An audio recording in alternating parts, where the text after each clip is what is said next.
Hey everyone, tonight we're stepping into the refined, disciplined, and often brutally demanding world of feudal Japan, a place where honor is everything. Mistakes are expensive, and the cherry blossoms are prettier than your entire personality. This is the land of samurai codes, rigid traditions, and daily routines tough enough to make most of us cry before lunchtime. So before we dive in, get comfy. Hit like and subscribe only if you actually enjoy hanging out here. No pressure. And drop a comment telling me where you're watching from and what time it is for you.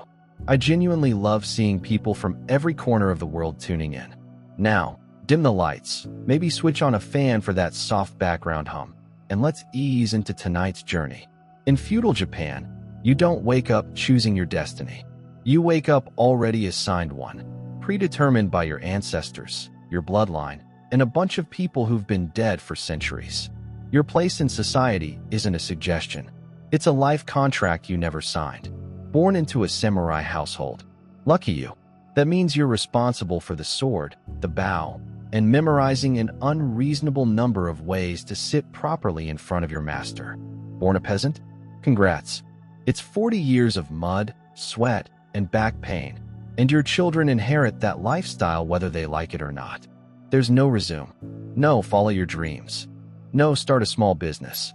You're assigned to one of 4 classes: samurai, peasant, artisan, or merchant. And once you're placed, that's it. Trying to climb ranks isn't just discouraged, it's illegal. You don't rise in feudal Japan. You bow. And we haven't even reached the Ada, the so-called untouchables. These are the people who handle death: butchers, executioners, leather tanners. Society depends on them, yet acts like they aren't even human. They're basically invisible employees with essential jobs. Even within the hierarchy, it gets more absurd. Merchants sound respectable because they deal in money, right? Nope. In feudal Japan, they're near the bottom because they profit without physical labor, apparently too convenient to be honorable. Meanwhile, peasants are taxed so brutally on their rice that giving up too much means starvation, but saving some means treason. Heads roll. A lot. Samurai have status. Yes, but they live under constant pressure.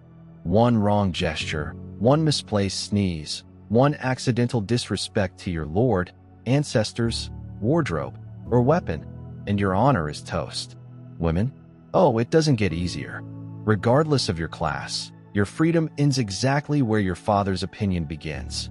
You marry who you're told, serve who you must, and if you're lucky, maybe, you'll be allowed to read poetry. So yes, you're born into a role, handed a costume, given a script, and shoved onto society's stage whether you feel like performing or not.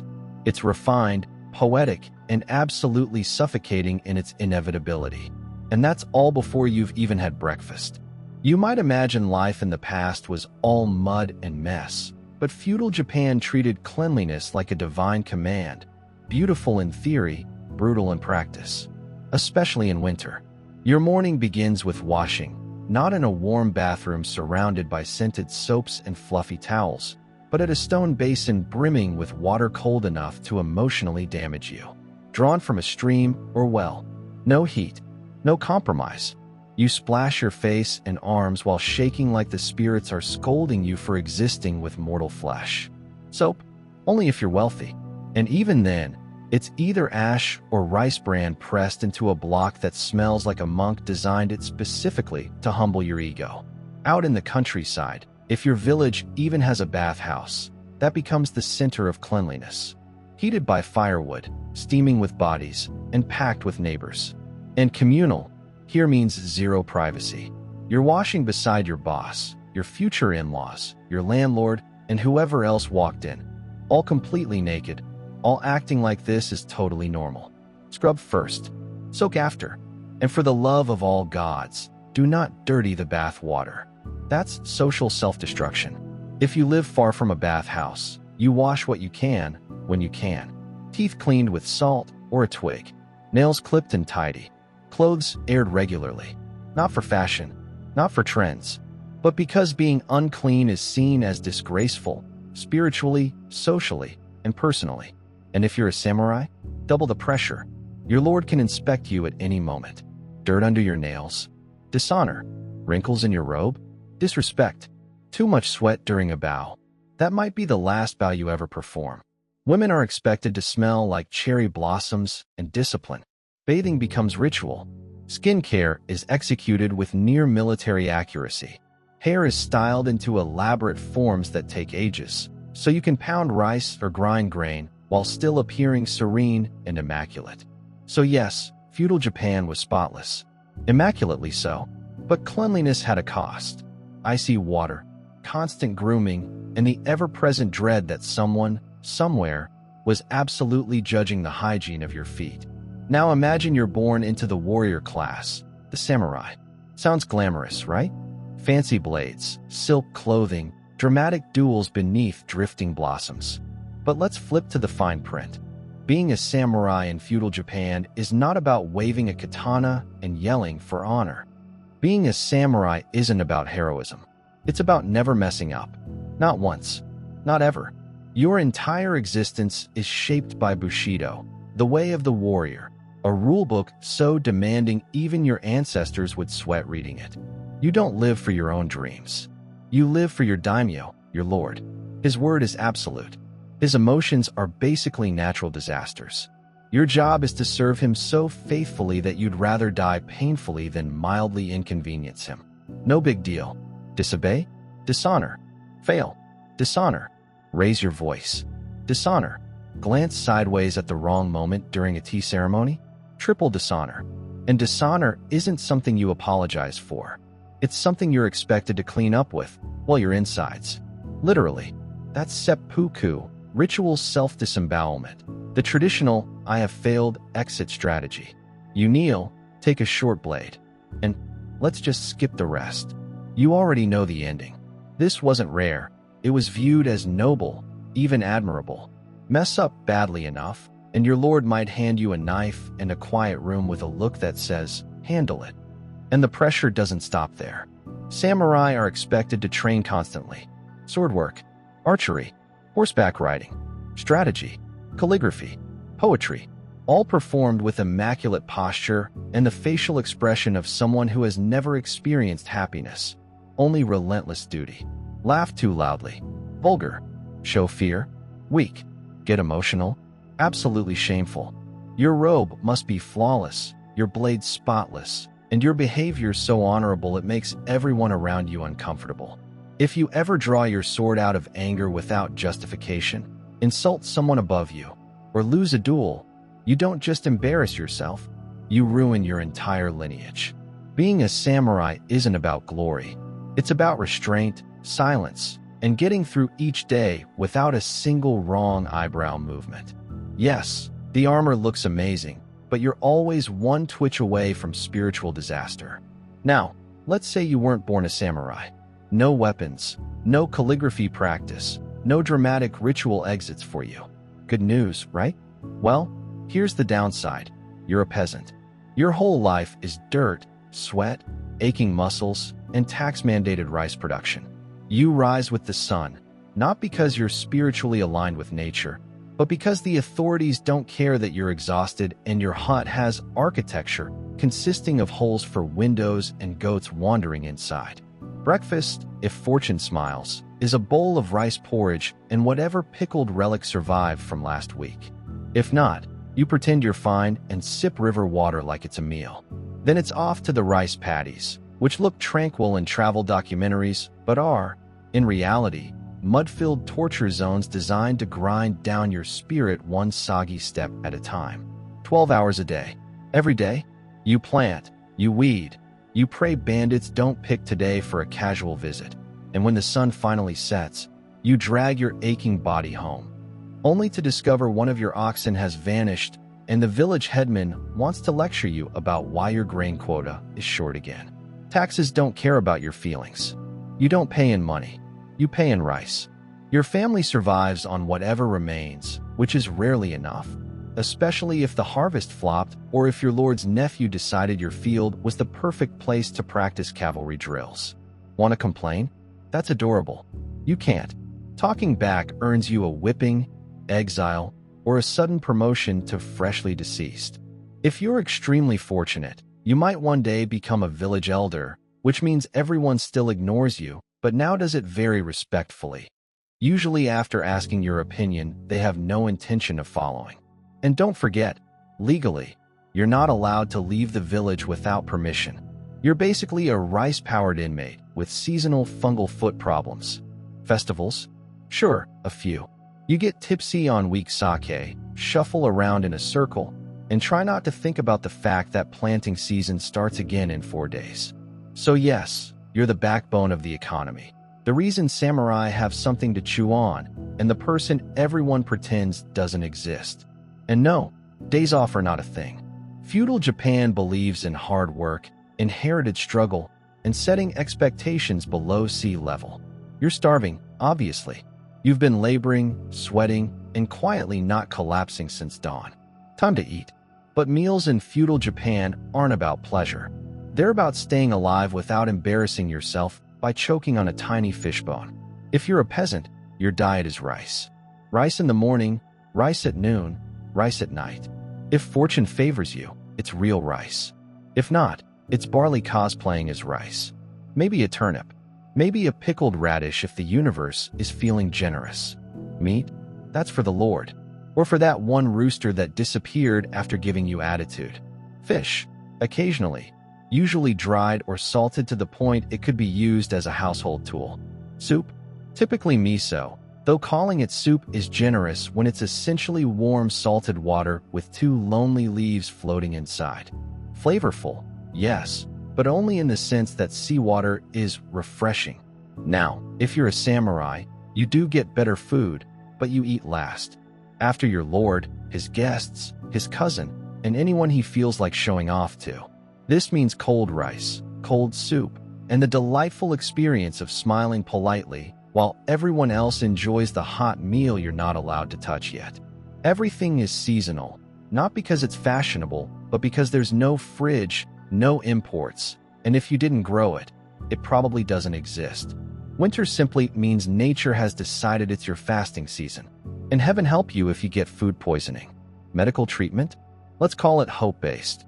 The standard prescription is, lie down, meditate on your ancestors, and either recover or join them. That's pretty much the range of options. Steal food? Don't even think about it. Snatching a handful of rice doesn't earn you a scolding. It earns you a very public, very educational demonstration of why you never touch the Lord's dinner. The consequences are theatrical, final, and extremely discouraging. Tea exists, but not in the cozy, cafe sense you're imagining. The tea ceremony is less refreshing drink and more philosophical performance art. It's about posture, grace, humility, and accepting that you're not worthy of the cup you're holding. Hydration is not the point. So yes, meals are quiet, ceremonial, almost sacred, but they are also tiny, plain, and guaranteed to include at least one crunchy object that cannot be identified. And complaining? Not unless you want your next meal delivered with maximum force and minimum dignity. You've just finished your humble bowl of possibly fish soup. Someone nearby says something ridiculous. Maybe your lord recites a tragic haiku that should have stayed in draft form. Maybe the village elder forgets the story he started. Maybe your neighbor claims his cow can smell storms. And for one reckless heartbeat, you think of correcting them. Don't. In feudal Japan, opinions are hazardous materials. Free speech is not a thing. It's a shortcut to humiliation, banishment, or a surprise sword-assisted retirement. The social hierarchy is carved in stone, and every syllable you utter is judged. Speak above your station? You're presumptuous. Criticize someone superior? Insolent. Tell a joke that flops? That's borderline treason. Even your own family has rules. Sons do not interrupt fathers. Wives do not contradict husbands. And nobody, literally nobody, questions the daimyo unless they're eager to take a tour of the afterlife via steel. Samurai are drilled to speak calmly, respectfully, and sparingly, even when they're burning with rage. A sharp tongue is considered more disgraceful than a rusty blade. It's improper, provocative, and might force someone into the uncomfortable duty of killing you just to balance the honor books. Which leads us to apologies. In feudal Japan, saying sorry is practically an Olympic event. You don't just apologize, you bow low enough to question your vertebrae, compose a poetic confession of your unworthiness, or send a peace offering like a living bird or a fancy comb while praying the recipient doesn't decide to punish you anyway. And heaven forbid your tone sounds too light. A casual voice can be read as sarcasm, rebellion, or moral corruption. Silence is usually safer. Even humor is a deadly tightrope. Laugh at the wrong thing and you're insulting someone. Laugh with the wrong person and it might look like you think you're equals. And that, right there, is how people suddenly find themselves reassigned to the icy, miserable northern frontier. Yes, you technically have the right to speak, but in reality, you smile, nod, and pray your thoughts stay locked inside your skull forever. Because in feudal Japan, loose lips don't just sink ships. They sink reputations, families, and occasionally your entire genetic line. When it comes to clothing, forget individuality.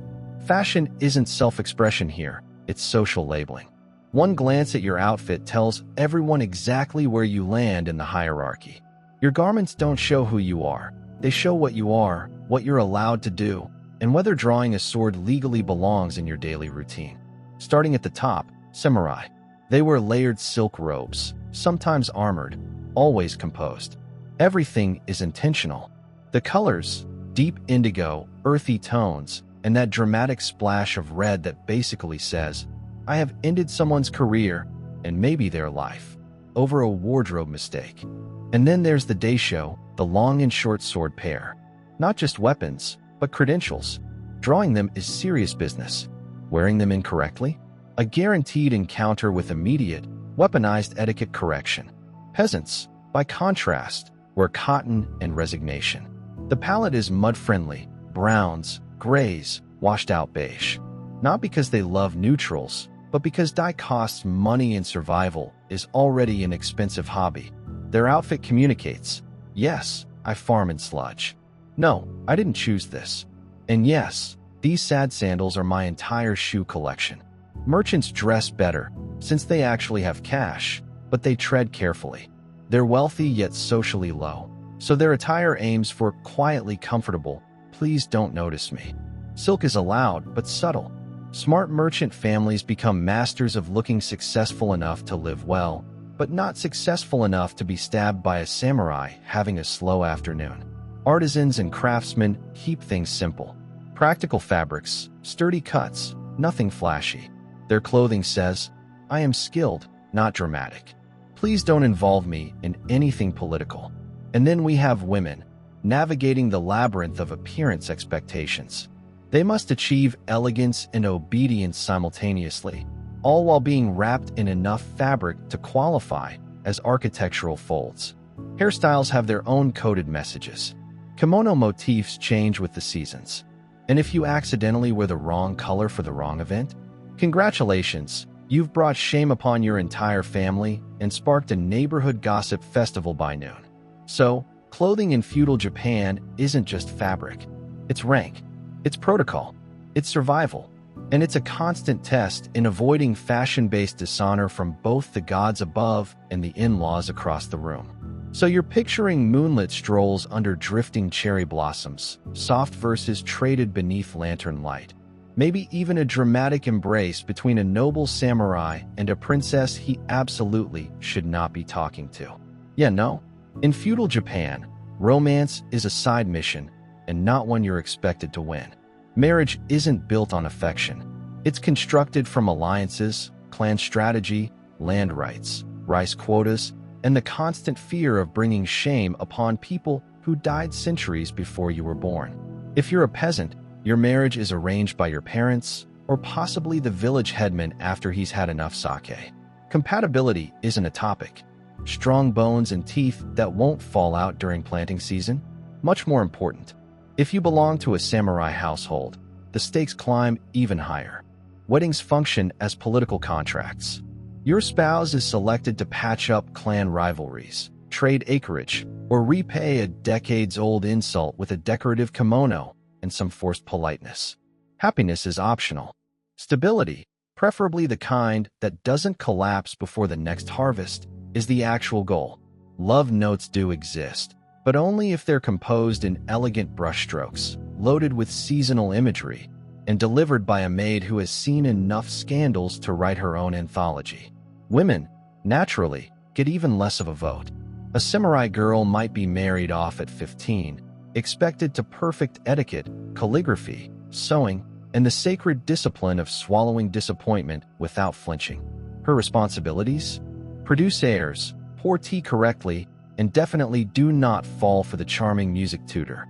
True romantic passion, stolen glances, heartfelt confessions, the whole dramatic package, survives mostly in poems, stage plays, and melancholy tales where lovers turn into spectral fog because reality will not tolerate that sort of nonsense.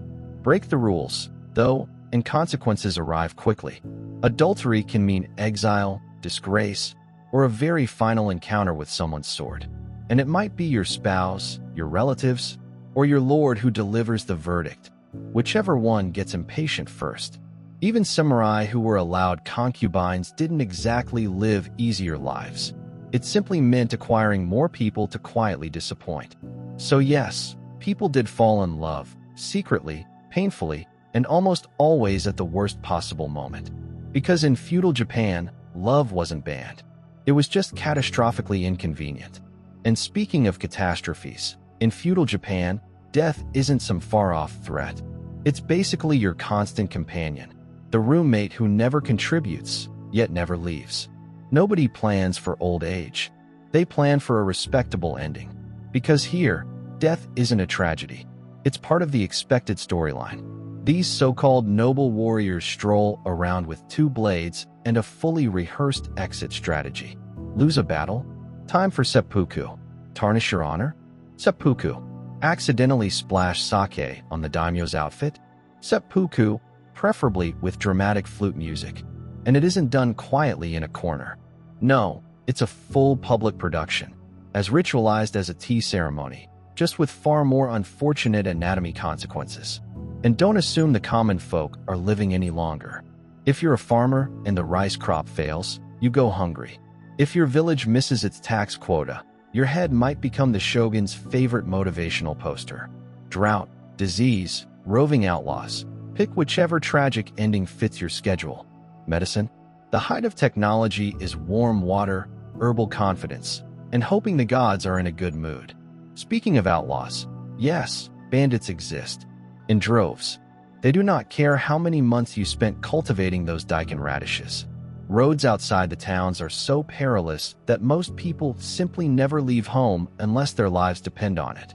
Maybe we'll visit your cousin next year, roughly translates to, I value breathing.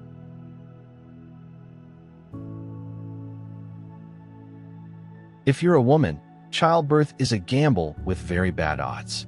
Complications? Too bad. Midwives will do what they can, but surgeries basically boil down to pray sincerely, heat another towel, and hope.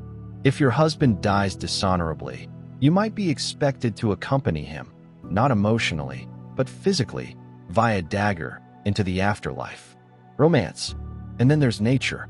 Japan is a specialist in calamity. Earthquakes, floods, typhoons, tsunamis, famines. Your home could be flattened or washed away at any moment. Insurance doesn't exist. A tightly fastened roof and spiritual acceptance are the only safety measures. The darkest part? You're expected to handle all of this with absolute tranquility. Panicking is shameful. A true hero bows to death, writes a final poem, and accepts their end like it's just another stiff family gathering. So yes, feudal Japan is breathtaking, but mortality is very much part of its interior design. In the modern world, you're told to follow your dreams, be authentic, live your story.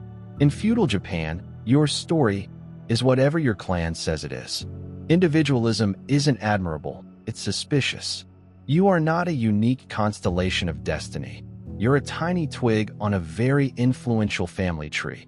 And your mission is to make sure that tree doesn't burst into metaphorical flames because you dared to express a personal preference or develop feelings for a merchant's kid. The clan is everything. Your identity, your status, your prospects.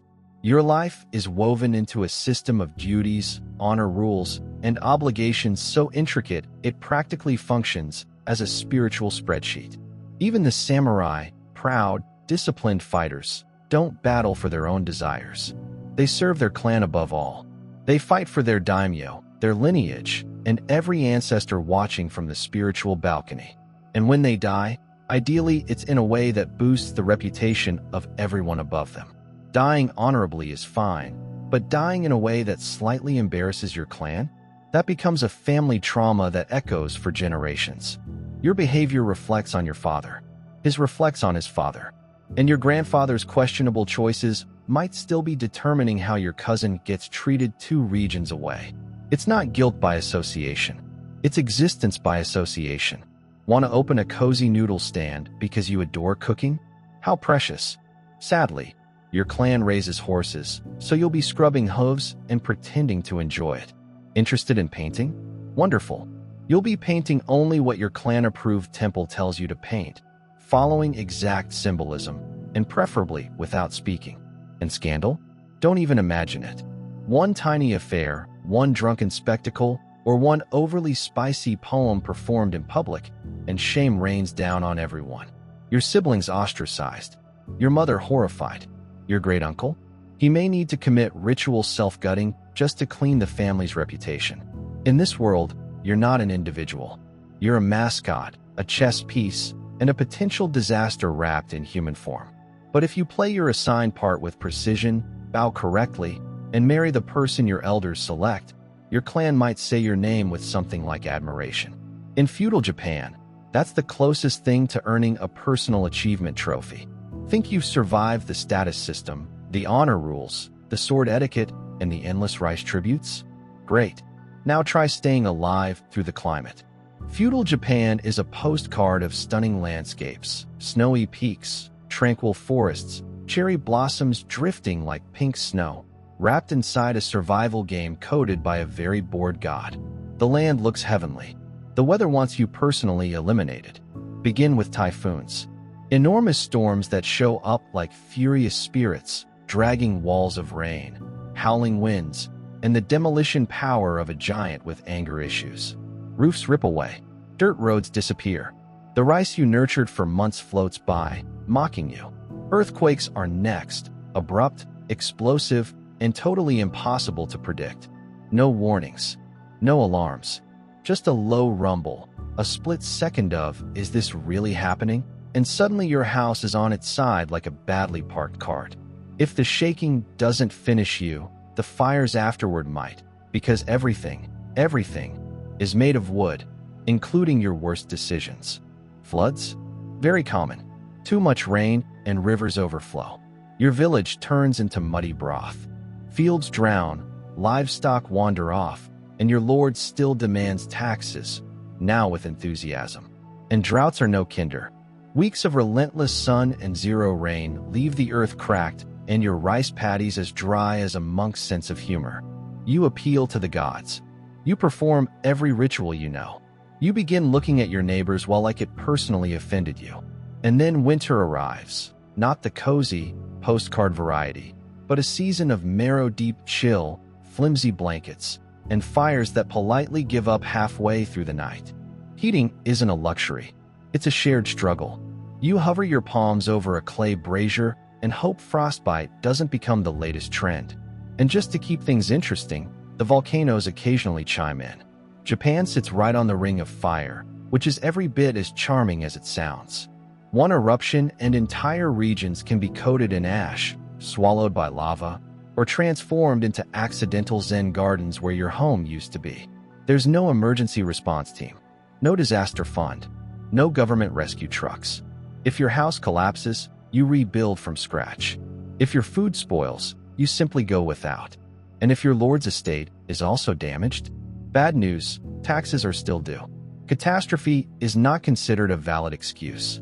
In feudal Japan, nature isn't scenery. It's a constant reminder that even the deities are capable of waking up in a bad mood. In feudal Japan, power rolls downhill, and so do duties, expectations, and blame. You think you matter? Cute. There is always someone higher up the ladder. If you're a peasant, your world is controlled by the village headman, who answers to the local samurai, who reports to the daimyo, who obeys the shogun, who occasionally whispers to the emperor, a figure who doesn't really rule so much as elegantly hover around the capital wearing very prestigious outfits.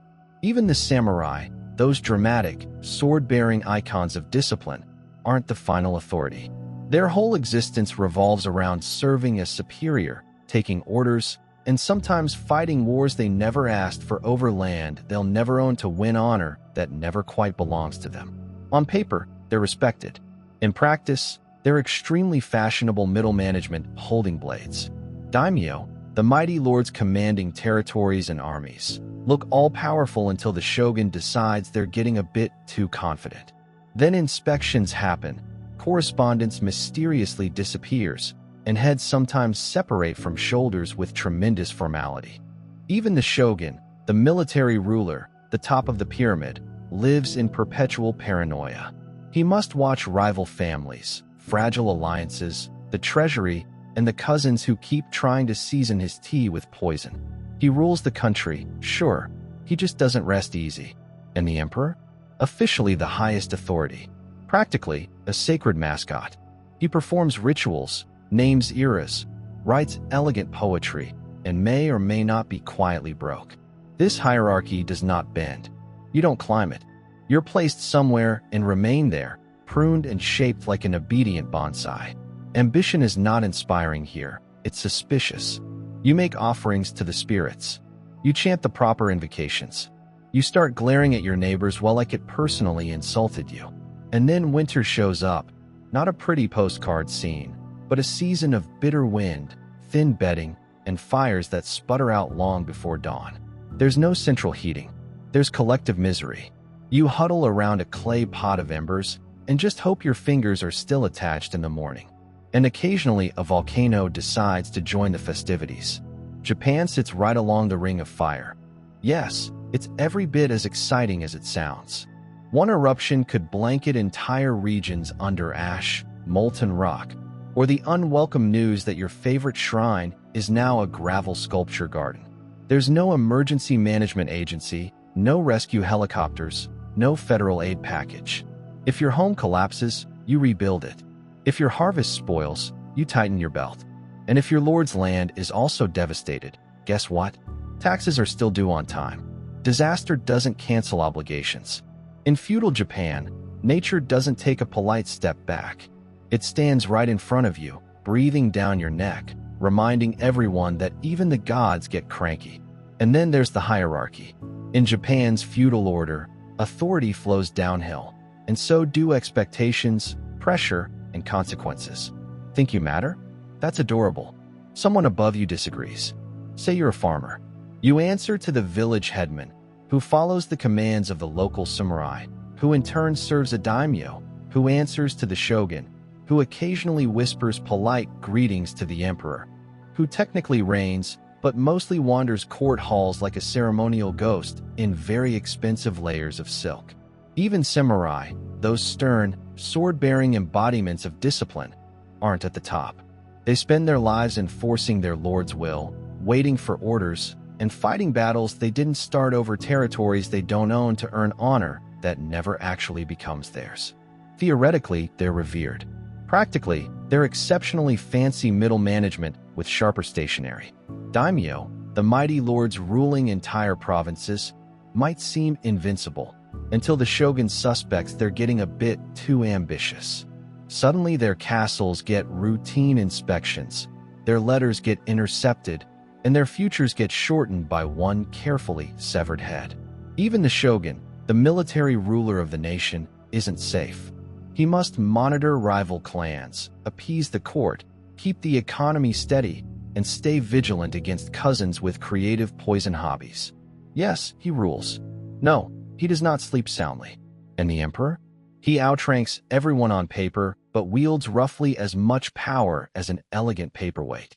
He lends his blessing, names eras, writes refined poetry, and is probably financially struggling despite being divine.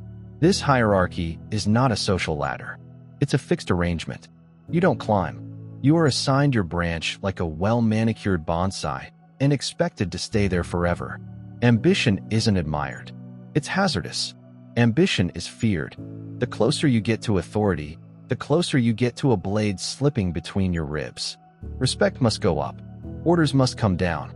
Command is followed, not questioned. A disagreement is not a debate. It's a gamble with your lifespan. And the moment you appear too confident, too ambitious, too upward-looking, you aren't being driven. You're signing up for a neatly orchestrated fatality with excellent manners.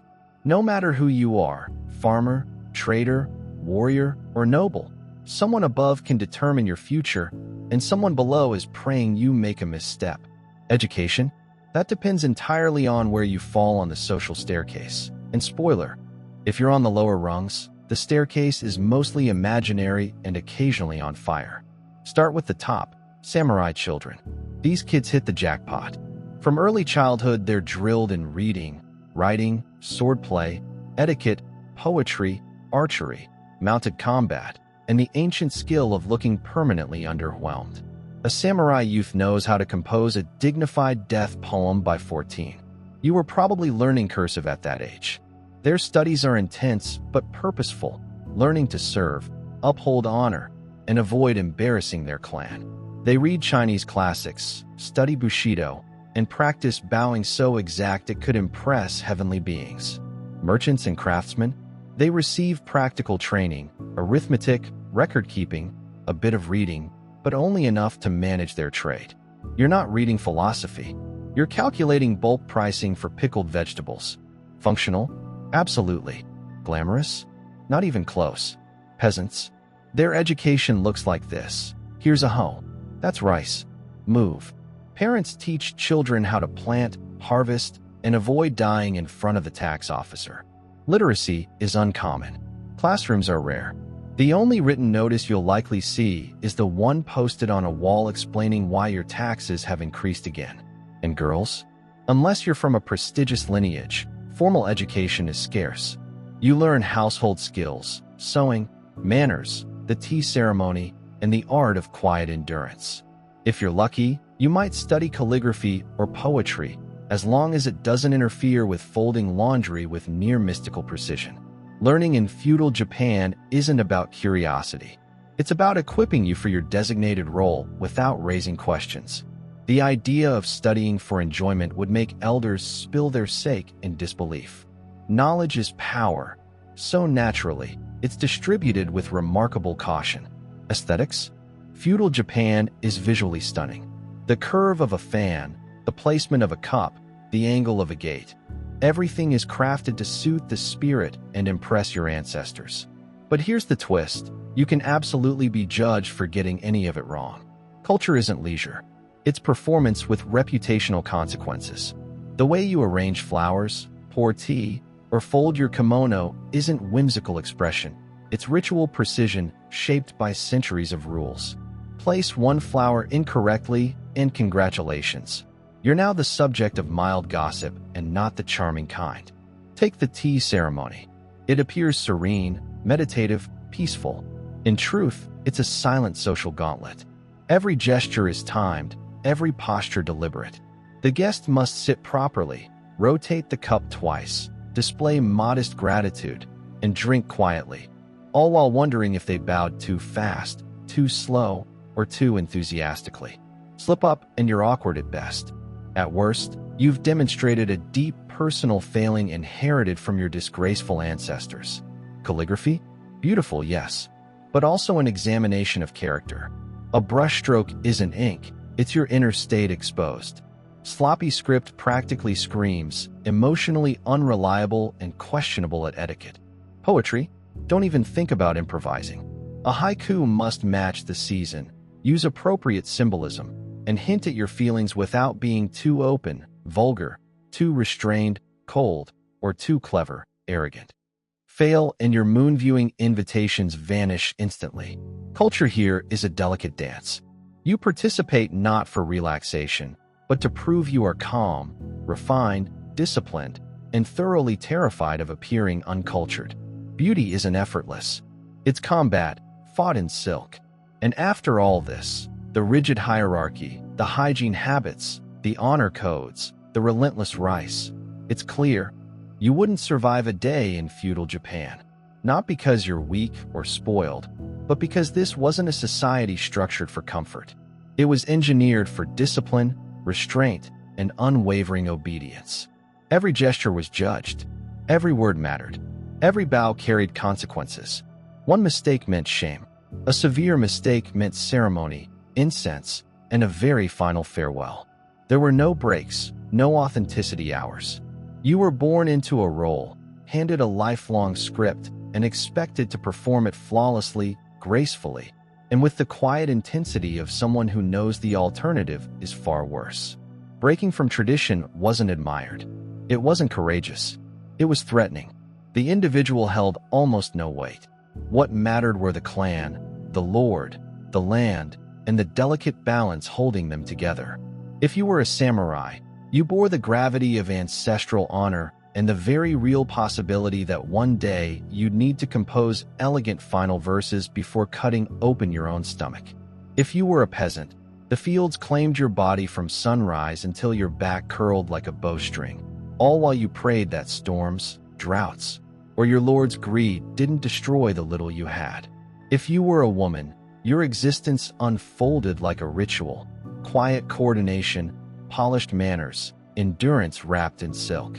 And if you didn't fall into these categories, the system still had a place carved out for you, and it had no intention of letting you climb out of it. Feudal Japan dazzled the senses. Its temples, gardens, scrolls, ceremonies, all breathtaking. But beneath that beauty lay edges as sharp as a katana's smile. Elegance required rigid control. Refinement demanded total obedience. Respect wasn't just encouraged, it swallowed your identity whole. And no, you wouldn't survive it. You'd speak out of line, laugh too loudly, misstep over a threshold, or forget a bow by a fraction of an angle. You'd ask a question. You'd want change.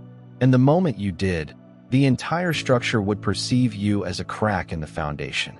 That was the genius and the tragedy of feudal Japan. It was never forged for ease.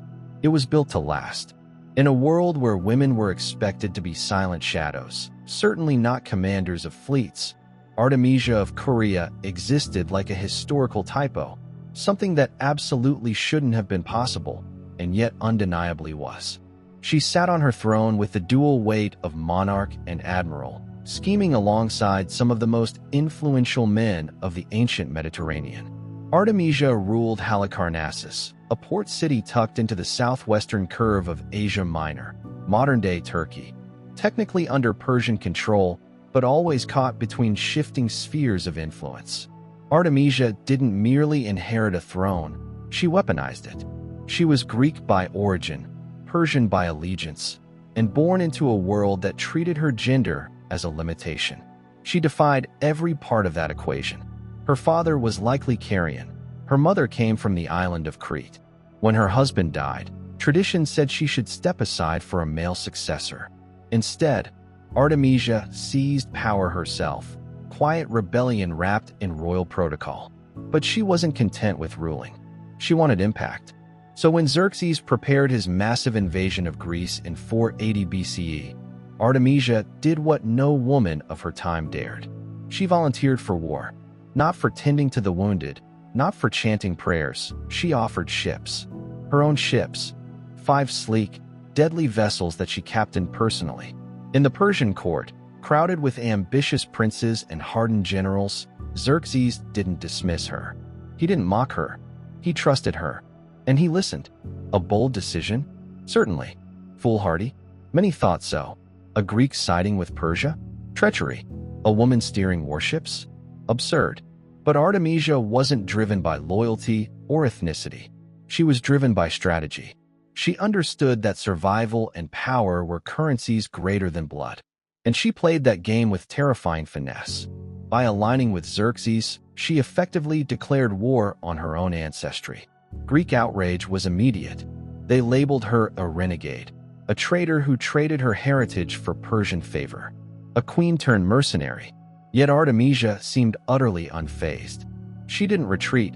She stepped in closer. She moved through the Persian ranks like she belonged there. And the truth was, she did. Xerxes, accustomed to sycophants and soldiers who told him what he wanted to hear, found in Artemisia something rare: unfiltered honesty. Where other commanders spoke in flattery, she spoke with clarity. She dissected battles, assessed risks, and made predictions with unnerving accuracy. Before the naval clash at Salamis, she warned Xerxes not to attack in the narrow straits. She understood how the cramped waters would turn Persia's numbers into a disadvantage. But Xerxes allowed pride to override reason, and his miscalculation would become legendary. Even among her allies, Artemisia stirred discomfort. Many Persian officers despised that she held authority. She was a woman. Worse, she was a Greek woman. She challenged their pride simply by existing and humiliated them further by outperforming most of them. She wasn't a ceremonial icon. She fought to win, and that unsettled men who had grown up believing power was their birthright. Meanwhile, in Greece, her name spread like wildfire. Herodotus, himself from Halicarnassus, wrote about her with a mixture of fascination and suspicion, as if unsure whether she was a brilliant human or some mythical creature disguised as a queen. To some Greeks, she was a monster in armor. To others, she was a prodigy who thought with the precision of a seasoned general, and better than most of them. Artemisia was everything her world didn't expect: a strategist, a ruler, a commander, a survivor. She was loyal when loyalty served her, cunning when strategy required it, treacherous when survival demanded it, and visionary when no one else dared to think ahead. Above all, she was a creature of politics, one who grasped a single brutal truth: in war, identity twists and fractures, but power endures. And if any battlefield ever showcased the depth of Artemisia's nerve and brilliance, it was Salamis. This wasn't just another clash at sea. It was the decisive naval contest of the Greco-Persian Wars, the moment the vast, confident Persian armada squared off against a smaller, tightly coordinated Greek fleet tucked within the narrow straits outside Athens. Here, in waters that favored the defenders, Xerxes' grand campaign would stumble. And here, Artemisia would commit one of the most audacious battlefield maneuvers ever recorded. But first, rewind. Artemisia had warned Xerxes not to fight in those tight channels. She told him flatly, correctly, that Greek ships, light and swift, would outmaneuver his bulkier vessels and negate Persia's advantage in numbers. Xerxes, blinded by pride and seduced by the size of his fleet, brushed her aside. He wanted a dazzling, overwhelming triumph. What he received instead was humiliation. When the battle erupted, disorder chewed through the Persian lines. Ships smashed into each other, formations dissolved, and Greek triremes darted like wolves, slicing through the chaos. The slaughter was merciless, and in the eye of this swirling disaster was Artemisia, steering her flagship, surrounded by friendly ships trapped in panic and enemy ships closing in. Then came the moment that still puzzles historians. A Greek vessel had locked onto her, chasing her with relentless intent. With no escape route, Artemisia made a decision that defied logic and loyalty. She ordered her ship to ram another Persian ally, an actual comrade in the campaign, sending the vessel to the bottom of the sea. The Greeks, watching this, assumed she must have defected to their side. Why else would she attack her own? Confused, they abandoned the pursuit. And just like that, Artemisia slipped away untouched, vanishing into safety while the battle raged on. Xerxes, watching the fight from his throne on a nearby hillside, reportedly saw the maneuver. Turning to his attendants, he made the legendary remark, "My warriors have become women, and my women have become men." It was likely the highest compliment he ever gave a subordinate, especially one who had just destroyed an ally's ship to save herself. But Artemisia's action wasn't cowardice. It was precision. It was deception deployed as a weapon. It was an instinctive, razor-sharp calculation that preserved her crew, her vessel, and her position. It was ruthless. It was shocking. And it worked. While Persian commanders drowned, literally and politically, Artemisia sailed home not as a disgraced officer, but as one of the few leaders Xerxes still respected. The Persian navy crawled back from Salamis, defeated, demoralized, stripped of its former swagger. Dozens of ships were gone, confidence shattered, The myth of Persian naval supremacy evaporated. For most captains, this was the end of their careers.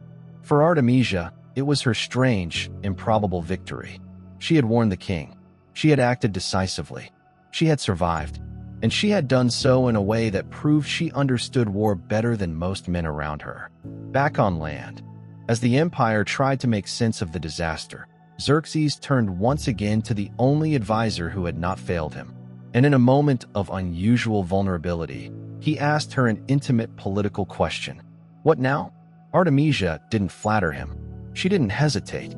She delivered the one message a proud emperor least wanted to hear. Withdraw. Go home. Let the campaign continue without you. Leave Mardonius in charge of the fighting. You've already burned Athens. Don't tempt fate. That was the heart of her counsel. And astonishingly, Xerxes obeyed. The same man who ignored an entire war council followed the advice of a single woman. That moment sealed her reputation, not just as brave, but as lethal in the arena of power. She knew when to strike, when to deceive, and when to advise restraint. Her strength didn't come from muscle or mythology. It came from clarity, something rare among conquerors and rarer still in royal courts. Her reward was extraordinary. She was entrusted with the guardianship of Xerxes' sons. In ancient courts, children were placed only in the hands of those whose loyalty was unquestionable and whose judgment was nearly sacred. A woman born far from the imperial center now stood at its core. When she returned to Halicarnassus, she came back not as a queen overshadowed by larger forces, but as a figure of indisputable influence. Her legend took root. She was no longer merely a regional ruler. She was the woman who faced empires and didn't flinch. Where others would have bowed to caution, she entered the storm and somehow returned stronger. And while Artemisia's exploits earned her fame, her legacy was preserved and magnified by the writer who chronicled her life, Herodotus, the father of history, and conveniently, a fellow native of Halicarnassus. That coincidence gave his account a personal edge. He wasn't describing a distant rumor. He was writing about someone who had ruled the city of his childhood. But he didn't reduce her to the usual cliches. He didn't sanitize her into a moral symbol or demonize her as a wicked anomaly. He recorded her as something far rarer, a capable, calculating, magnetic leader whose intelligence made even her allies uneasy. In his telling, Artemisia becomes a paradox, admired yet distrusted, praised yet feared. Her choices at Salamis are remembered not simply for their courage, but for their icy efficiency, sinking an ally, slipping through confusion, and emerging intact from a massacre. Herodotus captured the essence of her contradiction. She thrived in a world built for male ambition and outplayed the men within it. She was no rebel, but she defied expectations. She wasn't a feminist by theory, but she undermined patriarchy through sheer competence. She didn't carve her memory into marble. She carved it into narrative. Men who had dismissed her ended up preserving her in their own writings, because they could not ignore her. They needed scribes to keep their deeds alive. Artemisia needed only her actions. When Herodotus finally set down his scroll and lifted his pen again, he wasn't merely chronicling events. He was trying to capture a paradox shaped like a queen. And oddly enough, Artemisia's name didn't dissolve after she was gone. Nearly a century later, it resurfaced, this time belonging to another ruler, Artemisia II of Coria, almost certainly a descendant, and once again queen of Halicarnassus. This second Artemisia never steered a ship into battle, but she would leave her mark carved into stone itself. Her achievement? Constructing one of the 7 wonders of the ancient world, the mausoleum at Halicarnassus. She commissioned this colossal marble tomb for Mausolus, her husband, and, in the elegant nightmare of dynastic tradition, also her brother. Ancient royal politics rarely missed an opportunity to be uncomfortable. But her masterpiece wasn't simply an expression of mourning. It was a proclamation, a monumental attempt to etch identity into eternity, echoing the resilience that the first Artemisia had embodied. Whether these 2 women were mother and daughter, aunt and niece, or only linked by legend remains debated. But one fact stands clear. By then, Artemisia had become shorthand for authority, intellect, and fearless leadership. The first queen's influence had saturated Halicarnassus so thoroughly that later generations wore her legacy like armor. Even the word mausoleum, our term for grand tombs, comes from the structure the second Artemisia built, a linguistic monument born from grief, marble, and political artistry. And while this later queen is remembered for her devotion to Mausolus, she was no passive mourner. She governed with competence, continuing the pattern of formidable female rule in a region where such a thing was anything but ordinary. Yet the roots of that tradition were planted by the original Artemisia, the admiral, the advisor to Xerxes, the woman who navigated Greek and Persian worlds with equal fluency. Without her, the name might have vanished. Halicarnassus might have slipped into obscurity. Instead, the city became a beacon, its history shaped not by one remarkable woman, but by two. Their stories, separated by time, speak across centuries, one writing in ships and strategy, the other in stone and architecture, both bearing names history couldn't silence. Artemisia's tale has always lived in the margins, between nations, between cultural identities, between myth and recorded fact. And nowhere is this clearer than in the endless arguments about what she truly was. To Persians, she stood as a loyal commander, one of the rare voices whose counsel proved sound. Xerxes trusted her more than many veteran generals, a testament to her clarity in moments when others faltered. Among Greeks, it was more tangled. Some branded her a traitor, a woman who betrayed her Hellenic ancestry to fight for an Eastern monarch. Yet even Greek writers, especially Herodotus, could not deny her brilliance. She became a reflection of their own contradictions, living proof that loyalty in wartime was never as clean as epics liked to pretend. Then there's the modern gaze. Today, scholars and readers wrestle with what she symbolizes. A feminist figure before the word existed? In some ways, yes. A model of razor-sharp leadership in a world designed to erase her? Absolutely. Her endurance in our cultural memory stems not from fitting into the usual mold of queenship, but from breaking it apart. In military histories, she remains a rarity, a woman commanding warships in antiquity.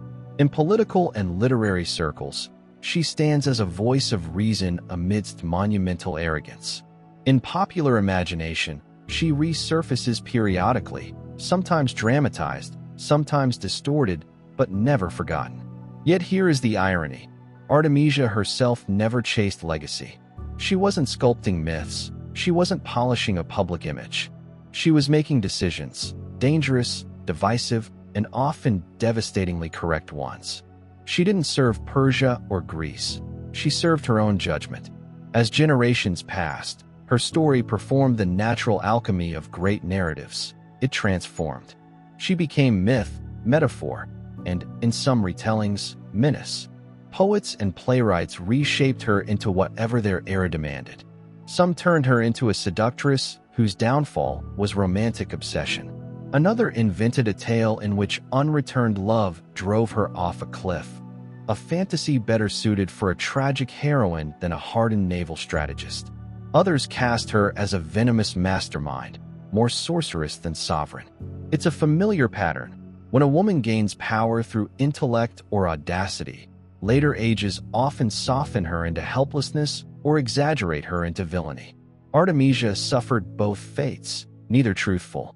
The real Artemisia didn't manipulate through beauty or mysticism. She relied on observation, logic, and an almost unsettling calm under pressure. She played a game built for men, refused the rules, and still walked away with victories. And that frightened people. Because if one woman could do it, why not others? Even now, retellings of her life warp her image. Some glamorize her, others demonize her. But the authentic Artemisia remains the same. A strategist, a survivor, a ruler whose power came not from myth, but from mastery. Imagine waking up every day knowing that the very air you breathe, the rice you plant, and the roof over your head are not just your responsibility. They are a delicate negotiation with fate, nature, and an endless chain of social superiors who could undo your life with a flick of a sword. Welcome to Feudal Japan, a place as breathtaking as it was unforgiving. Snow-capped mountains and cherry blossom petals don't save you from a tsunami. A serene temple garden doesn't pay your taxes. And yes, that silk kimono does not reflect your personality. It reflects your rank, your role, and the very real risk of public execution if you step out of line. Let's break it down. You are born into a hierarchy so rigid that your life is less about your choices and more about survival by proxy. At the top, you have the shogun, a military dictator who controls the entire country yet sleeps poorly because someone in his family is probably plotting against him or poisoning his tea. Below him, the daimyo, powerful lords who rule provinces, juggle armies, and answer to the shogun, always one misstep from sudden inspection or even decapitation. Then the samurai, glorified enforcers of law and honor, spend their lives balancing etiquette, bushido, and a very real risk of ritual suicide if they fail. Merchants, artisans, and peasants exist at the bottom, working the land, counting their rice, and praying their village doesn't starve or get raided. And yes, women, they navigate life with invisible armor, mastering domestic skills, etiquette, and silence. Their worth often measured in obedience and their ability to carry the household without complaint. Discipline isn't just a suggestion, it's survival. Bow at the right depth. Speak at the right moment. Fold a kimono just so, or risk igniting a chain reaction of shame that could echo through your great-granduncle's legacy. Step out of line, even slightly, and your life might end, your honor disgraced, or your family burdened by the weight of your audacity. This was a world designed for submission, precision, and quiet obedience, where even the smallest mistake had consequences that could cascade across generations.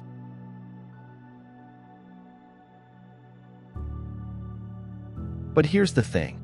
Amidst this meticulously ordered chaos, humans didn't just exist, they looked up, and not in awe or whimsy, but with intent. In a world controlled by hierarchy, social rules, and daily survival, the sky offered a different kind of order. It didn't discriminate. It didn't care if you were a peasant, a samurai, or a shogun. It was there, a constant, ticking with cosmic precision, waiting for someone to measure it, record it, and understand it. Long before telescopes, GPS, or digital clocks, civilizations built temples, monuments, and stone structures not just to worship, but to observe. Massive constructions like Stonehenge in England, the Great Pyramids of Giza, or El Castillo in Chichen Itza weren't accidental. They were observatories engineered to measure celestial cycles, align with solstices, equinoxes, and planetary motions. Every shadow, every sliver of light, every reflection was carefully calculated to map the cosmos. The Maya at Chichen Itza, for example, crafted El Castillo so that during the equinoxes, the sun casts a shadow along its staircase that resembles a serpent slithering down, a deliberate cosmic performance. Similarly, in Egypt, the great temple of Amenisare at Karnak was aligned so that the sunrise pierced the temple's pylons on the summer solstice, marking time and asserting sacred order. In India, Jantar Mantar provided massive stone instruments, allowing astronomers to track the positions of celestial bodies with astonishing precision. These early astronomers weren't just stargazers, they were data analysts, mathematicians, priests, and early scientists. They observed the rhythms of the heavens with nothing but patience, stone, and the naked eye, and from these observations, they constructed calendars, ritual schedules, and even early navigation systems. The sun, moon, and planets weren't abstract. They were cosmic clocks, dictating agriculture, politics, and survival itself. Back in Mesopotamia, the Sumerians looked up around 3000 BCE and saw order where others saw chaos. They realized that celestial movements were predictable, not arbitrary.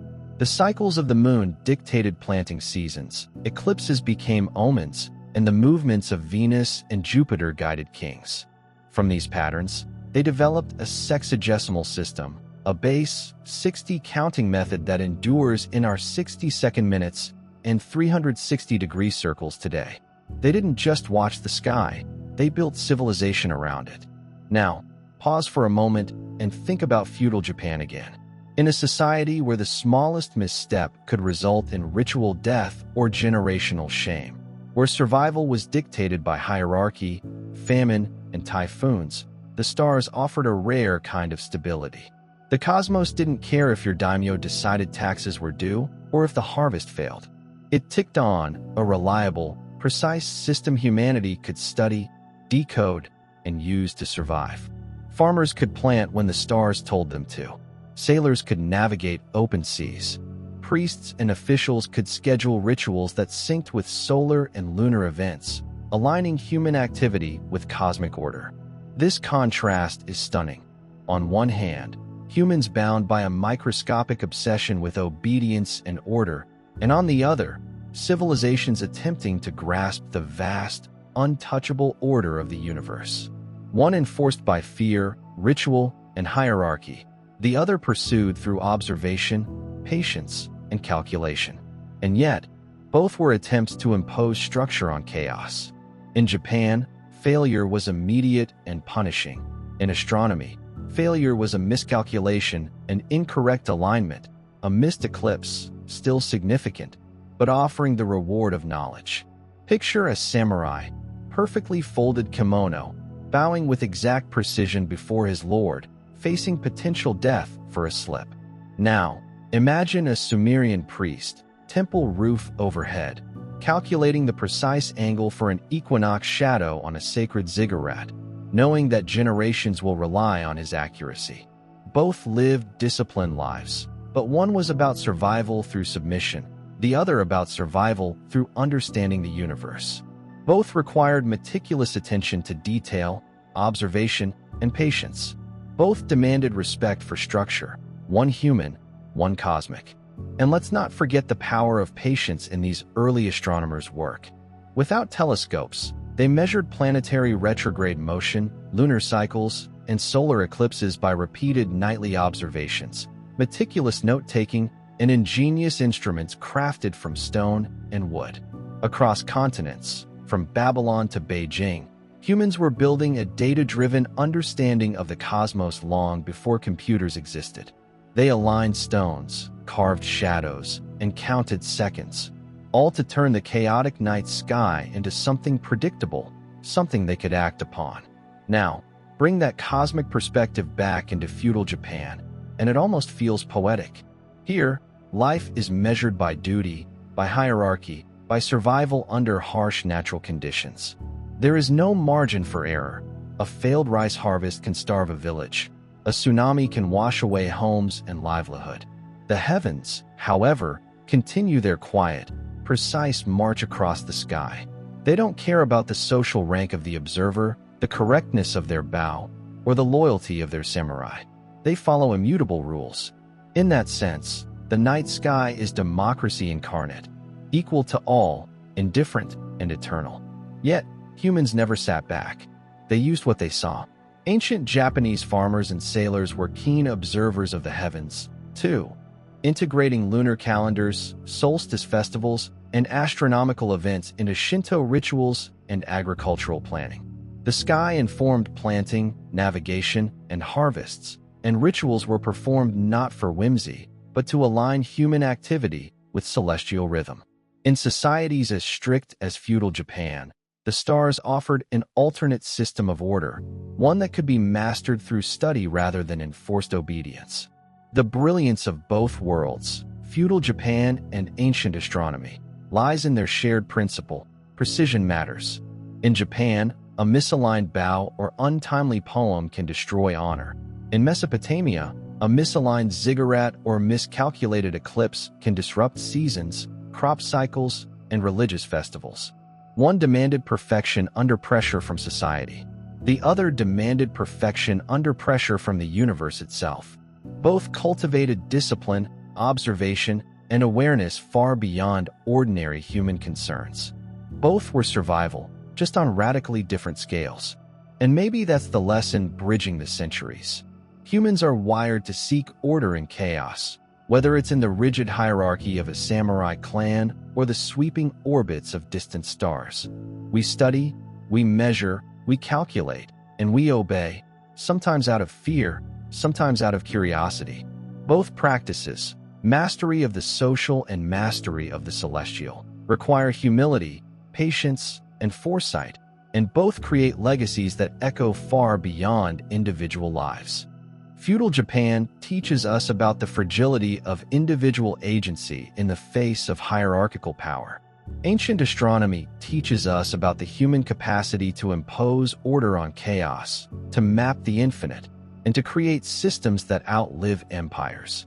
Together, they reveal a profound duality, one world bound by social obligation, the other liberated by observation and knowledge. One punishes imperfection, the other rewards understanding, and yet both demand absolute focus, skill, and discipline. Ultimately, these ancient humans, whether samurai, peasant, priest, or astronomer, were attempting the same thing: to navigate the unpredictability of existence, to survive, to thrive, to make sense of a world that is often indifferent and brutally beautiful. Their tools differed: katana and bow, scroll and stone, but the underlying challenge was universal. Life is messy, death is real, chaos exists. Whether in a rice field or beneath a ziggurat, success depends on reading the patterns, respecting the rules, and acting decisively. So, when you look at the night sky tonight, spare a thought for the Sumerians and the Mayans, the astronomers of India and Egypt, who aligned stone with star to make sense of existence. And also spare a thought for the samurai, the peasants, and the silent women of feudal Japan, who bent to impossible rules and natural disasters alike, mastering human order with every precise bow, poem, and folded kimono. Both worlds are testaments to human ingenuity, discipline, and resilience, one looking up, the other bowing down, but both striving to survive and endure. Because at the end of the day, whether navigating social storms in Japan or cosmic storms in Mesopotamia, humans are united by the same quest: to impose order, to understand, and to live in a world that offers no guarantees. The stars don't lie, and your Lord won't forgive mistakes. And yet, we persist, and we build legacies, written in stone, ink, silk, and blood, that echo across time, teaching the same lesson over and over. Precision, patience, and awareness are the keys to survival, whether on Earth or under the heavens.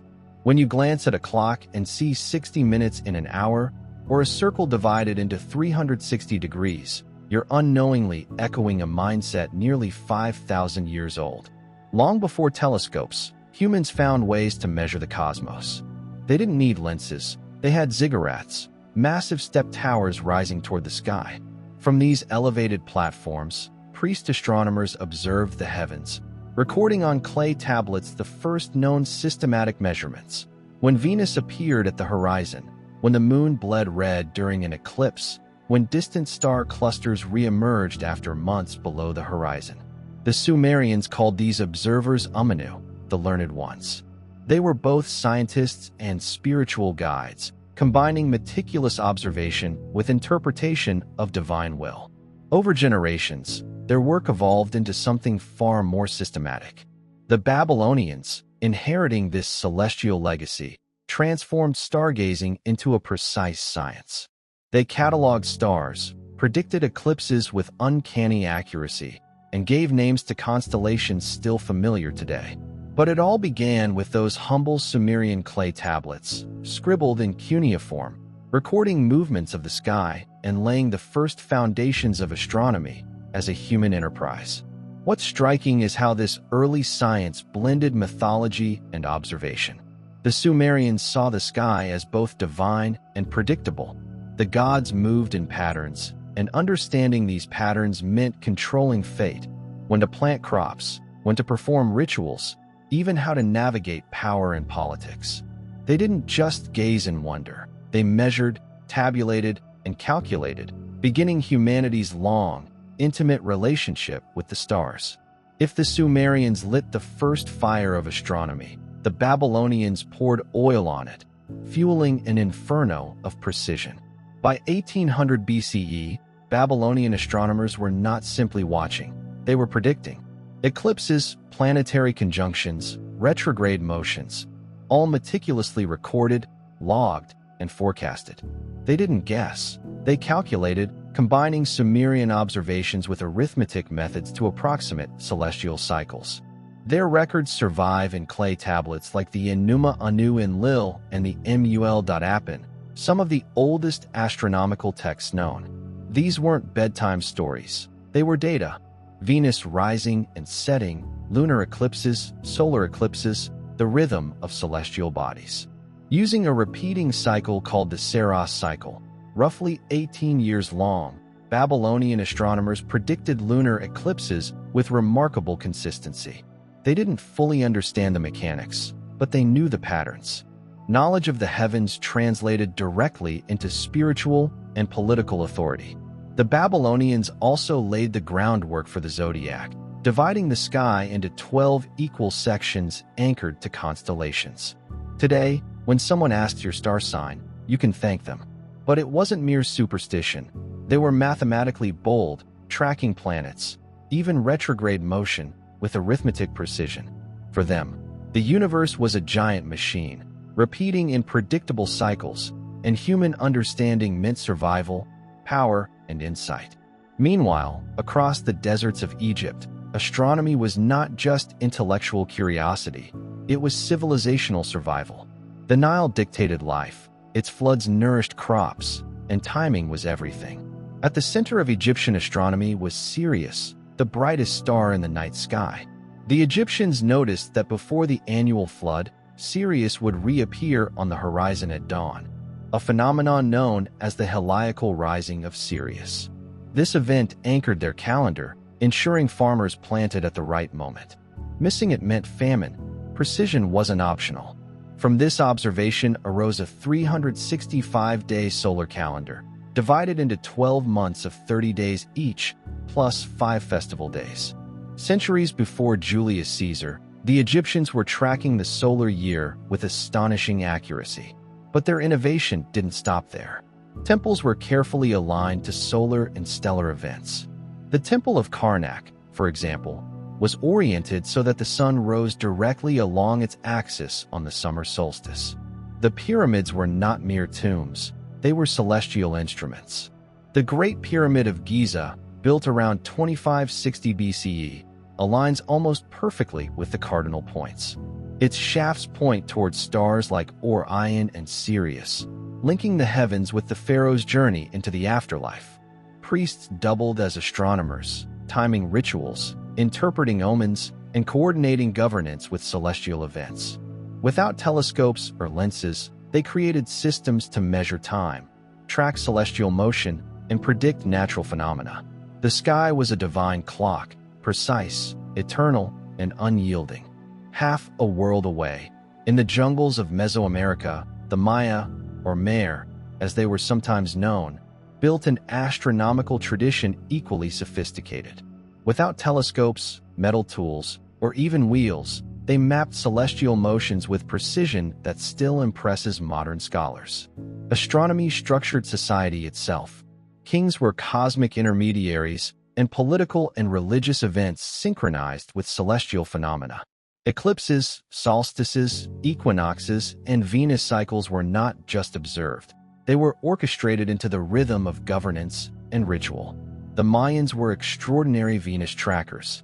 They recorded its disappearance and reappearance over a 584-day cycle, integrating this into calendars and even ritual warfare. The Dresden Codex, one of the few surviving pre-Columbian manuscripts, contains Venus tables tracking centuries of movements with an error of less than 1 day.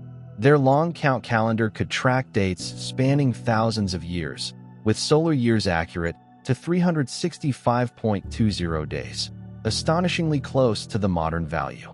Multiple calendars ran simultaneously: the 260-day ritual calendar, the 365-day solar calendar, and the long count for historical chronology.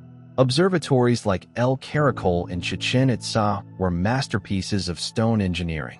Windows and alignments tracked Venus and the sun, staircases and shadows mapped solstices, and El Castillo's famous serpent shadow slithering down during equinoxes demonstrates precision matched by few ancient civilizations.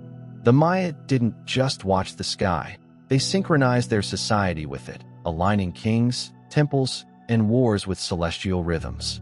Across continents and centuries, these ancient civilizations shared a trait: precision born of observation, discipline, and necessity. Sumerians, Babylonians, Egyptians, and Maya didn't gaze at the sky for whimsy.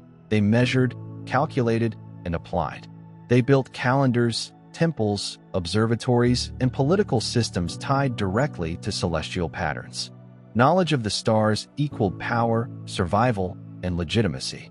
In retrospect, there's something poetic connecting these astronomers to societies like feudal Japan. In a world where a single misstep, improper bow, misfolded kimono, failure to obey, could cost a life, the heavens offered predictable, impartial order. The cosmos was precise, indifferent, eternal. While humans stumbled in social hierarchies, wars, and harvests, the stars marched on, a constant that could be studied, measured, and harnessed. Civilizations learned to survive by reading the patterns, whether in the meticulous etiquette of the samurai or the celestial calculations of Babylonian priests. The principle is universal: order, observation, and patience create survival. In Mesopotamia, Egypt, and Mesoamerica, the stars dictated agriculture, governance, and religion. In Japan, mastery of ritual, hierarchy, and environment determined life or death. Both require discipline, both reward precision, and both remind us that humans have always sought to impose order on chaos, social, natural, and cosmic. Across time and space, one truth remains: knowledge and observation, whether of the heavens or of human systems, create power. The Sumerians and Babylonians, the Egyptians and Maya, the samurai and peasants, they all shared a commitment to seeing clearly, acting decisively, and surviving with foresight. The cosmos didn't care about status. Mastery over it conferred legitimacy and control. And in that convergence of observation, discipline, and calculation, humanity learned to endure, to thrive, and ultimately, to imprint meaning onto the infinite sky. Ancient civilizations didn't merely observe the cosmos. They wove it into the very fabric of life. In China, astronomy was far more than a scholarly pursuit. It was a matter of state. The emperor, revered as the son of heaven, ruled under the mandate of heaven, a cosmic endorsement that could be revoked if the stars sent the wrong signal. The heavens were not only sacred, they were political. A celestial misalignment could destabilize a dynasty, and therefore astronomy carried both divine and temporal authority. By 2000 BCE, Chinese astronomers were diligently tracking celestial events with remarkable precision. They recorded comets, novas, eclipses, sunspots, and planetary motions. Ancient texts such as the Sure records of the Grand Historian and the Book of Han preserve these observations, providing modern scientists with data still used to verify astronomical phenomena. One particularly notable example is the supernova of 1054 CE, visible in daylight for 23 days. Chinese astronomers documented its position with such exactitude that modern scholars could identify its remnants, the Crab Nebula, nearly a millennium later. Yet Chinese astronomy was not purely mystical. Scholars developed mechanical devices, armillary spheres, gnomons, and shadow-casting rods, to measure the altitude of the sun and track star positions. They constructed celestial globes and astronomical clocks centuries before similar devices appeared in Europe. The sky was divided into 28 lunar mansions, akin to Western constellations, used for both navigation and calendrical purposes. Their lunar solar calendar harmonized lunar months with the solar year and remains the basis for traditional holidays like Lunar New Year. Eclipses, in particular, were rigorously documented and often interpreted as omens. If an eclipse occurred unexpectedly, the failure reflected on the astronomers, and sometimes even cast doubt on the emperor's right to rule. In China, understanding the stars meant understanding the fate of the empire itself. In ancient India, astronomy was never a separate discipline. Known as Jyotisha, the science of light, it intertwined with philosophy, ritual, mathematics, and metaphysics. Initially a tool for determining auspicious timings for rituals, Indian astronomy evolved into one of the most mathematically sophisticated systems in the ancient world. The Vedas, composed around 1500 BCE, mention celestial cycles, planetary movements, and the division of the sky into 27 nakshatras, lunar mansions that remain central to Indian astrology and calendrical systems today. Precision was paramount. Indian scholars calculated the solar year more accurately than the Julian calendar centuries before its introduction by the Romans. The Surya Siddhanta, a foundational astronomical text compiled around 500 CE, described the Earth's axial tilt, elliptical planetary orbits, and even concepts resembling gravity, long before Newton formalized such ideas. Perhaps most revolutionary was Aryabhata, who in 499 CE proposed that the Earth rotates on its axis daily, a radical concept for the time. He calculated the solar year to 365.358 days, remarkably close to modern values, and developed advanced trigonometric functions to support astronomical calculations. Indian astronomers constructed shadow instruments and celestial spheres, aligning observatories with solstices, equinoxes, and planetary conjunctions. For the Indian worldview, astronomy was not domination over nature, it was harmony with it. The universe was cyclical, a cosmic dance of time and space. Observing the heavens became a means of understanding the self, a geometry of spirit in which planets moved not just across the sky, but through the human soul. While civilizations in China and India looked to the heavens for governance, survival, and spiritual insight, the Greeks asked why. Why do stars move? Why do planets wander? Can these movements be explained by reason rather than myth? Greek astronomy marked a turning point in humanity's engagement with the cosmos. Others observed patterns, the Greeks sought laws. They were theorists as much as observers, using mathematics, geometry, and philosophy to decode the universe. It began with Thales of Miletus, one of the first to propose natural causes for celestial phenomena. Later, thinkers like Anaximander imagined the Earth floating unsupported in space and postulated a spherical cosmos. These ideas, primitive by modern standards, were revolutionary for their time. Pythagoras then introduced the concept of the cosmos as a system of mathematical harmony, a music of the spheres, where numerical ratios governed celestial motion. His followers believed the universe could be understood through numbers, laying the foundation for theoretical astronomy. By the 3rd century BCE, Aristarchus of Samos proposed a heliocentric model, placing the sun at the center of the cosmos. His ideas were ignored for nearly 2 millennia, but planted seeds that would bloom with Copernicus. Meanwhile, Hipparchus, considered the father of observational astronomy, created the first star catalog, classified stars by brightness, discovered the precession of the equinoxes, and developed trigonometric tools for celestial calculations. His precision was astonishing, achieved entirely without telescopes. Finally, Claudius Ptolemy synthesized Greek, Babylonian, and Egyptian knowledge into the Almagest, the authoritative astronomical text for over a millennium. His geocentric model explained planetary motion using epicycles and deference, a complex yet elegant system that remained unchallenged until the Renaissance. While many Greek models were imperfect, their commitment to rational explanation and systematic modeling changed the course of history. They demonstrated that the heavens were not chaotic but governed by patterns the human mind could comprehend. Across China, India, and Greece, a pattern emerges. Civilizations that looked, measured, and calculated survived, thrived, and shaped human understanding of the cosmos. Each culture developed its own methods, instruments, and philosophies, but all shared a profound recognition. The sky was not a passive backdrop. It was a ledger of patterns, cycles, and meanings. By studying it, humans could organize life, legitimize power, and understand their place in the universe. With the Greeks, astronomy evolved from simple observation into a profound dialogue between earth and sky, between reason and myth, between what is seen and what is known. It became a question of patterns, laws, and logic, a conversation that demanded humanity not only watch the heavens, but attempt to understand them. For thousands of years before the invention of the telescope in the early 17th century, civilizations across the globe had been gazing at the night sky using nothing more than their eyes, shadows, and cleverly constructed stone markers. And yet, the achievements of these early astronomers were nothing short of extraordinary.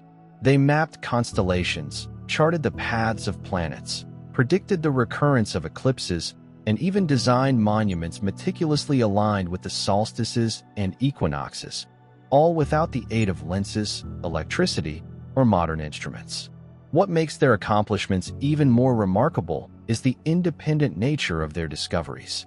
Across vast oceans and continents, isolated societies arrived at similar conclusions. The Sumerians of Mesopotamia, the Mayans of Mesoamerica, the Chinese and Indians of Asia, and the Greeks and Egyptians around the Mediterranean, all developed astronomical systems deeply intertwined with their worldviews, yet all recognized one essential truth: the heavens moved with order, and that order was meaningful. This was not a casual curiosity. Ancient astronomy shaped agriculture, religion, architecture, governance, and philosophy. It dictated when to plant crops, when to conduct sacred rituals, when to erect temples, and even when to wage wars. Across cultures, understanding the sky became synonymous with understanding life itself, the machinery of existence, and the delicate balance of the cosmos. While their approaches differed, some employing geocentric frameworks, others mythological stories, and still others cyclical observations, all shared a profound reverence for the heavens. To many, the sky was not an indifferent backdrop. It was alive, purposeful, and sacred. The telescope would later revolutionize our view of the cosmos, revealing moons orbiting Jupiter, the phases of Venus, sunspots, and galaxies far beyond the Milky Way. Yet all of this stood on the shoulders of civilizations that had charted the heavens long before the first lenses were ground, long before the first satellites orbited the Earth. Their legacy persists in every calendar we follow, every GPS coordinate we calculate, every observatory we build. Humanity's earliest astronomers didn't know about black holes or the cosmic microwave background, yet they asked the right questions. They noticed patterns in the darkness and recorded them faithfully.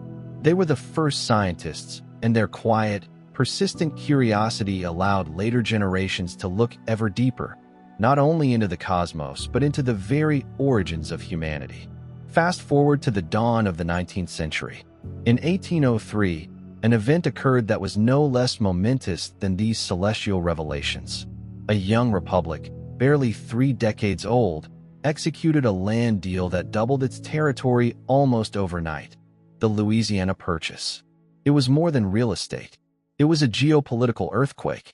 By the stroke of a pen, the United States acquired over 828,000 square miles from France, stretching from the Mississippi River to the Rocky Mountains. This immense swath of territory would eventually give birth to 13 future states. And the cost? A mere $15 million, roughly 4 cents an acre. Yet the astonishing nature of the Louisiana Purchase is not simply in its scale or price. It lies in the sheer unexpectedness of the transaction. President Thomas Jefferson's primary goal was to secure access to the Mississippi River and the port of New Orleans, essential arteries for commerce. Farmers in the Ohio Valley depended on the river to transport grain, livestock, and goods south to global markets. Whoever controlled New Orleans controlled the lifeblood of American trade. Jefferson authorized his diplomats to offer France up to $10 million for New Orleans and surrounding lands, a modest sum aimed at guaranteeing vital access. What Jefferson's diplomats found instead was a surprise that would reshape the continent. France, under Napoleon Bonaparte, offered the entirety of the Louisiana Territory. Not just New Orleans, not just a river port, but a vast expanse of fertile plains, forests, and mountains, stretching from the Mississippi to the Rockies. The offer was rooted in Napoleon's strategic calculation. France's imperial ambitions in North America had faltered. The Haitian Revolution, led by formerly enslaved leaders like Toussaint Louverture, had destroyed French plans for the Caribbean, decimated armies, and rendered Louisiana a strategic liability. Disease, rebellion, and the looming threat of Britain made retaining the territory untenable. Napoleon needed funds for European wars and could not spare troops to defend a distant, sparsely populated land. Thus, Louisiana transformed from a minor colonial afterthought into an opportunity for an emerging nation. The American negotiators, seizing the moment, agreed to purchase the land before receiving full approval from Jefferson himself. The deal delivered more than acreage. It handed the United States a blank canvas for expansion, a foundation for economic growth, and a platform for its future continental power. Yet there was an inconvenient truth. Louisiana was far from empty. Dozens of Native American nations had long inhabited and cultivated this land. Their sovereignty, alliances, and histories were all ignored in a transaction made across an ocean. The purchase reshaped maps, yes, but it also irrevocably altered the lives and futures of entire peoples. At the center of this geopolitical upheaval stood Napoleon Bonaparte, a man balancing empire, war, and ambition. In 1803, the French emperor faced crises on multiple fronts: European coalitions, Caribbean rebellions, and financial strain. The sale of Louisiana was bold, rapid, and pragmatic. A region he had hoped to use to supply French Caribbean colonies, particularly sugar plantations in Haiti, had become a liability following the revolt in Saint-Domingue. Tens of thousands of troops had perished, not just in battle, but from yellow fever, decimating France's army and nullifying its colonial ambitions. With Britain on the horizon and Louisiana increasingly indefensible, Napoleon chose strategy over pride, selling the territory to the very nation he once aimed to contain. On April 11, 1803, he stunned American diplomats Robert Livingston and James Monroe with the offer: the entire Louisiana territory for $15 million. Napoleon's motives were strategic. The sale not only provided immediate funds for European campaigns, but also strengthened the United States as a potential counterbalance to British influence in North America. He did not cede Louisiana out of weakness. He acted with calculated foresight, reshaping global geopolitics with a single stroke of diplomacy.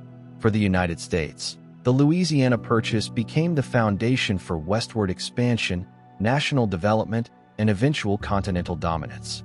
Cities would arise, railroads would carve through plains, and farms would stretch to the horizon. Yet this transformation came at the expense of native peoples, whose lands, sovereignty, and cultures were disrupted in the pursuit of empire. The deal was both vision and tragedy, a duality that has echoed throughout American history.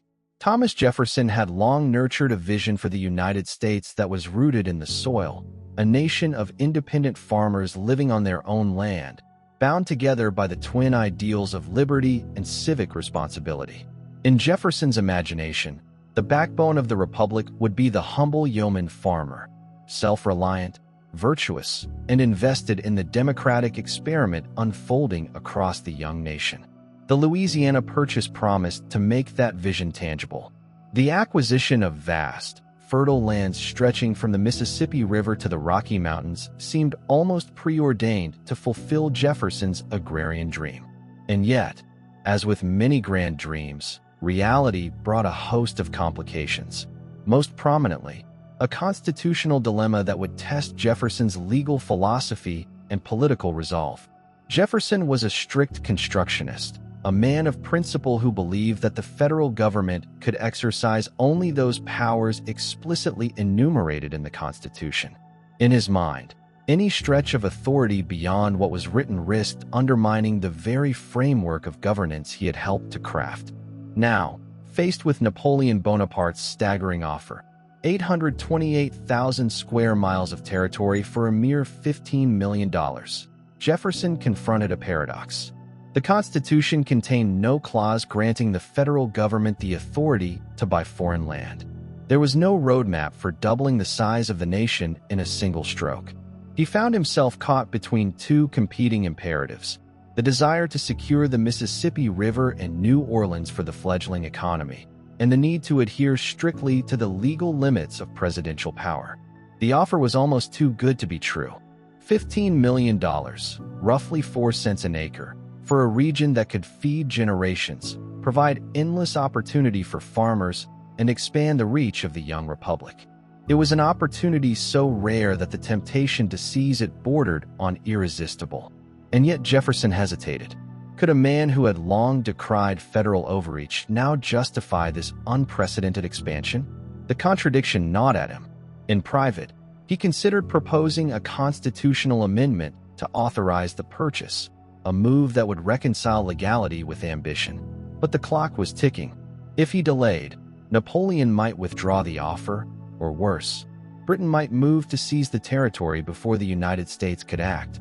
In an ironic twist of history, Jefferson, who had criticized Alexander Hamilton years earlier for advocating implied powers, found himself embracing precisely that principle. He rationalized the Louisiana Purchase as a treaty, which the Constitution explicitly permitted the president to negotiate and the Senate to ratify. It was a legal sleight of hand that balanced expediency with constitutional principle. In October 1803, the Senate overwhelmingly approved the treaty, and Jefferson, though quietly uneasy, defended his decision as necessary for the survival and security of the Republic. The result was a remarkable paradox. The strictest constitutionalist became the architect of the largest peaceful land acquisition in U.S. history. Critics were quick to seize upon the contradiction, labeling Jefferson a hypocrite. Yet Jefferson viewed the move as a calculated compromise, bending the Constitution to safeguard the very republic it established. In doing so, he set a precedent. The federal government could acquire land through treaties even without explicit constitutional authorization. This precedent would be invoked repeatedly as the United States expanded westward, often into territories already inhabited by indigenous peoples, whose sovereignty was ignored in the pursuit of national growth. The Louisiana Purchase was signed, sealed, and ratified. But what, precisely, had the United States acquired? The answer was as vast as it was unknown. The land was immense, sparsely mapped, and teeming with natural and human mysteries. Winding rivers, towering mountains, endless plains, and forests inhabited by countless species and diverse native nations. To begin making sense of this new acquisition, Jefferson commissioned an expedition in 1804 that would become one of the most iconic journeys in American history, the Lewis and Clark Expedition. Led by Meriwether Lewis and William Clark, the expedition was tasked with a mission of exploration, science, diplomacy, and discovery.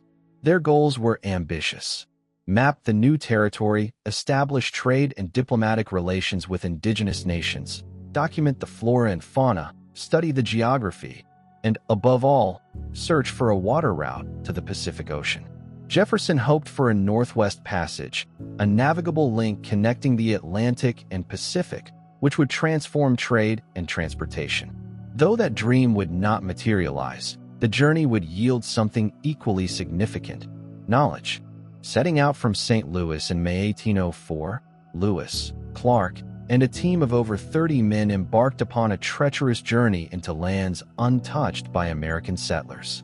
Their route followed the Missouri River, carrying them through unfamiliar landscapes, across mountains and plains, and into territories governed by complex networks of indigenous nations. Along the way, they recorded over 100 previously unknown animal species and 178 new plants, mapped rivers, sketched mountains, and documented the land with extraordinary detail. Their journals chronicled not only the natural world but the intricate human geographies they encountered, tribes, settlements, and the customs and languages of indigenous peoples.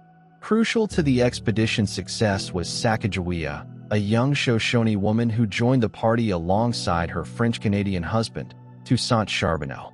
Sacagawea's role transcended that of interpreter or guide. Her presence, accompanied by her infant son, signaled to native tribes that the expedition was peaceful, fostering trust and cooperation. Her deep knowledge of geography, plants, and diplomacy enabled the expedition to navigate dangerous terrain and build crucial alliances. Without her, many interactions with indigenous nations could have turned hostile, potentially derailing the journey entirely. Over the course of more than 2 years, Lewis and Clark's expedition covered over 8,000 miles, traveling by river, horseback, and on foot. They endured harsh winters, treacherous rapids, and unknown diseases. In November 1805, they reached the Pacific Ocean, building a fort to endure the winter before retracing their path eastward in 1806. While the elusive Northwest Passage remained undiscovered, the expedition returned with a wealth of knowledge that transformed Americans' understanding of the newly acquired land. Jefferson had purchased a vast unknown, a territory that could have remained a mystery. Lewis and Clark made it known. Their meticulous journals, maps, and observations provided the federal government and the American people with an unprecedented understanding of the Louisiana Territory's geography, resources, and inhabitants. The expedition inspired future settlement and fueled a national vision of westward expansion. Yet, even as it expanded horizons, it also foreshadowed darker consequences. The mapping and documenting of the land laid the foundation for displacement and conquest. The pressure on indigenous nations would grow, leading to conflicts, forced removals, and the systematic imposition of American authority. Discovery, in this sense, came intertwined with domination. Jefferson's vision for an agrarian republic had been realized in an unexpected and ironic way. The Louisiana Purchase provided the land to create a nation of independent farmers, but it also challenged constitutional limits, stretched executive authority, and brought new responsibilities and dilemmas. The decision required balancing pragmatism with principle, opportunity with legality, and ambition with caution. It marked a turning point in U.S. history, setting a precedent for how the federal government could expand its territory and shaping the contours of national identity for generations to come. The Louisiana Purchase and the expedition it inspired was not merely a land acquisition or an exploration mission. It was a story of vision, diplomacy, risk, and discovery. It involved a president grappling with the law, a French emperor juggling empire and finance, and a team of explorers confronting the unknown. It involved indigenous nations whose lives would be forever altered, and it involved the natural world, vast and uncharted, revealing secrets to those willing to look and record. Jefferson had purchased a mystery. Lewis and Clark revealed it, and together, they helped chart a path for a nation that was still defining its identity and ambitions. To American politicians and settlers of the early 19th century, the Louisiana Purchase represented a nearly unimaginable opportunity, a vast expanse of fertile land stretching endlessly from the Mississippi River to the Rocky Mountains. It was, in their eyes, a blank canvas, open to development, cultivation, and human ambition. Dreams of farms, cities, and frontier towns flourished in the imagination of Jefferson and his contemporaries. To them, this massive land acquisition promised prosperity, expansion, and a future in which the United States could secure its place among the great nations of the world. Yet, for the native nations who had inhabited this land for centuries, the Louisiana Purchase was not a triumph but a harbinger of erasure, a sweeping displacement and disruption that would reshape their lives irrevocably. The territory purchased from France was far from empty. Long before any European powers had carved borders into the continent, it had been home to more than 50 sovereign indigenous nations. Each of these nations had its own language, culture, territory, and system of governance, and they had thrived through trade, diplomacy, and careful stewardship of the land. Among them were the Okeechobee-Sakowing, known to settlers as the Sioux, as well as the Cheyenne, Comanche, Mandan, Osage, and countless others. These societies had managed their environments, cultivated alliances, waged wars, and maintained complex political and economic systems for centuries. all while remaining invisible to the distant capitals of Europe and the emerging American Republic. In the eyes of Jefferson and many other U.S. leaders, however, the Louisiana Territory was a canvas of potential, vast, underutilized, and ripe for American settlement. The indigenous nations who had lived there for generations were largely ignored in the negotiations between France and the United States. They were neither consulted, nor informed, nor compensated. Overnight, these communities were declared subjects of a nation whose laws, priorities, and values were foreign to them. What had been sovereign lands were suddenly treated as possessions to be administered and redistributed. Jefferson, committed to a vision of agrarian expansion, believed that native populations could either assimilate into American society or relocate peacefully, and if necessary, forcibly. In private correspondence, he noted that as settlers moved westward, indigenous people would inevitably have to move along with them or perish. While the language of removal had not yet been formalized, the concept was already taking shape, laying the ideological foundation for policies that would unfold across the 19th century. The pressure on native nations only intensified after the return of the Lewis and Clark expedition. Their detailed reports spoke of abundant lands, fertile soil, rivers teeming with fish, and resources waiting to be harvested. Their journals described the vast forests and plains and introduced the U.S. government to the territory's natural wealth. In response, the federal government began negotiating treaties with indigenous nations. Many of these agreements were deceptive or coercive, designed to cede land without genuine consent. In some cases, the presence of the military ensured compliance. In others, disease, displacement, and demographic pressures did the work of conquest. The Louisiana Purchase thus marked the beginning of an era of expansion that would eventually be codified under the concept later called manifest destiny, a belief that the United States was preordained to control the North American continent. Yet for the native nations, it was not destiny, it was invasion. Their lands, sovereignty, and cultures were disrupted, redrawn, and, in many cases, erased entirely. From a political perspective, the Louisiana Purchase was hailed as a triumph, a model of peaceful acquisition that nearly doubled the size of the United States. On paper, it was clean, legal, and brilliantly executed. Yet the reality on the ground was far more complicated. Expansion brought profound costs, paid not in gold or money, but in conflict, displacement, and cultural destruction. American settlers poured into the new territory, driven by hopes of fertile farmland, personal liberty, and the promise of opportunity. They pressed into lands still inhabited and managed by indigenous nations, fundamentally altering the balance of power and reshaping ecosystems. The federal government followed, establishing forts, building roads, and creating administrative posts to enforce authority, sometimes backed by armed force. The collision of two fundamentally different understandings of land was inevitable.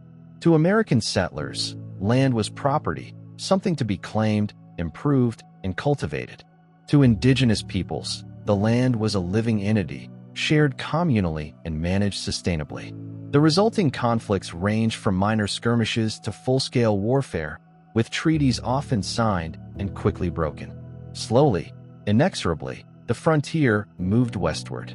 The expansion of American authority brought new political and social pressures, further displacing indigenous nations while reconfiguring the economic and environmental landscapes. The Louisiana Purchase also intensified the nation's moral and political crises, most prominently around the institution of slavery. Southern leaders immediately recognized the potential of the fertile lands for plantation agriculture. Cotton, sugar, and other cash crops could flourish, but only with the use of enslaved labor.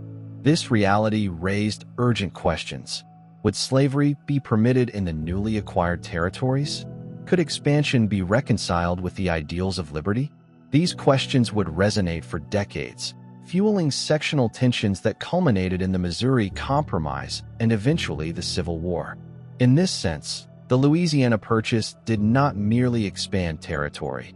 It stretched the political and moral fabric of the United States, forcing the nation to confront the contradictions at its core. Environmental consequences were equally profound. Rivers were dammed, plains were plowed, and species once abundant, like the American bison, were hunted to near extinction.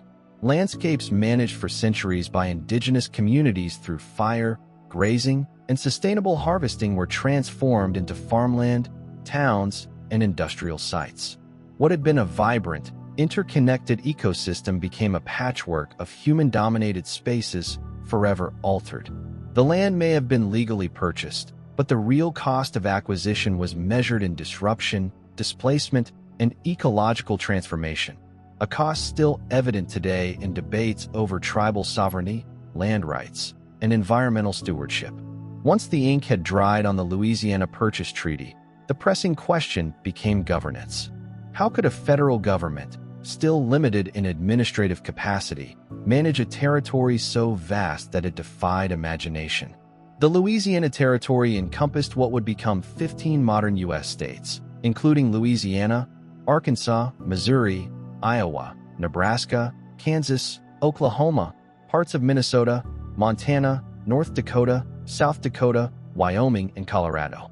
In 1803, however, these lands were largely undefined wilderness, with few roads, no established towns, and numerous competing claims from indigenous nations. The first step toward governance was surveying and mapping. Expeditions led by Lewis and Clark, Zebulon Pike, and other explorers laid the groundwork, producing detailed maps of rivers, mountains, and plains. Cartographers, military engineers, and land speculators followed, gradually dividing the territory into counties, reservations, and eventually states. What had once been an open, interconnected indigenous world was now being sliced into rectangles, subject to the rules and priorities of a distant government. Congress passed laws to organize the territory, initially dividing it into military districts to establish authority, later formalizing organized territories with governors appointed by the federal government. These administrative units followed the precedent set by the Northwest Ordinance. Once a territory had enough settlers, it could petition for statehood. Yet the drawing of borders often reflected convenience or ambition rather than logic or justice. Consider the creation of Missouri in 1821, the first state carved from the Louisiana Purchase. Missouri's admission ignited national debate because the state sought to allow slavery. The Missouri Compromise drew an imaginary line across the Purchase. Slavery would be permitted south of the line and prohibited to the north. That single decision would haunt American politics for decades, shaping sectional divisions and influencing every new territory seeking statehood. Meanwhile, settlers moved westward regardless of treaties or laws, pressing into indigenous lands and establishing communities long before the federal government could fully administer them. In the process, the Louisiana Purchase revealed a profound truth about American expansion. The acquisition of land was far more than a political maneuver or a real estate deal. It reshaped the nation socially, culturally, politically, and environmentally. It set into motion waves of settlement, conflict, and displacement that would define the 19th century. Indigenous nations faced the erosion of sovereignty and culture. Settlers were drawn into new economies and social systems, and the federal government struggled to manage territories that tested its reach and authority. The Louisiana Purchase, celebrated as a peaceful and visionary expansion, was simultaneously the beginning of profound human and ecological upheaval. Ultimately, the Louisiana Purchase serves as both a triumph and a warning, a remarkable geopolitical achievement that doubled the size of the United States and secured its path toward continental dominance, but also a moment that set precedents for displacement, inequality, and environmental transformation. The land was legally acquired, but the real cost, in human, cultural, and ecological terms, was far greater and continues to echo through the American story to this day. From the perspective of American politicians, pioneers, and settlers at the turn of the 19th century, the Louisiana Purchase appeared as an almost miraculous opportunity, a vast expanse of land stretching from the mighty Mississippi River to the towering Rockies, teeming with potential. To these eyes, the territory was a blank slate, a stretch of fertile plains, rivers, and forests waiting to be mapped, cultivated, and settled. It was a stage upon which the American dream of farms, towns, and expanding civilization could be played out. For the United States, still a young nation navigating its place in the world, the acquisition promised security, economic growth, and continental influence. It was both an investment in land and in destiny itself.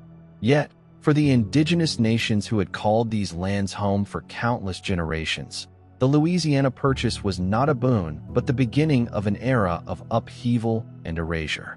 What the United States considered unclaimed or underutilized land had been, for centuries, home to diverse nations, each with its own political structures, social systems, and cultural practices. Among them were the Okeechobee-Sakowee, Sioux, the Cheyenne, the Comanche, the Mandan, the Osage, and countless others. These nations had managed their environments with care, negotiated complex alliances, and maintained intricate networks of trade and diplomacy. Their lands were alive with tradition, memory, and governance. Yet in a single stroke of international diplomacy, these communities were made invisible to the newly forming republic. Their sovereignty, their histories, and their stewardship of the land were disregarded. The federal government and settlers approached the Louisiana Territory as a canvas upon which they could project their vision of expansion.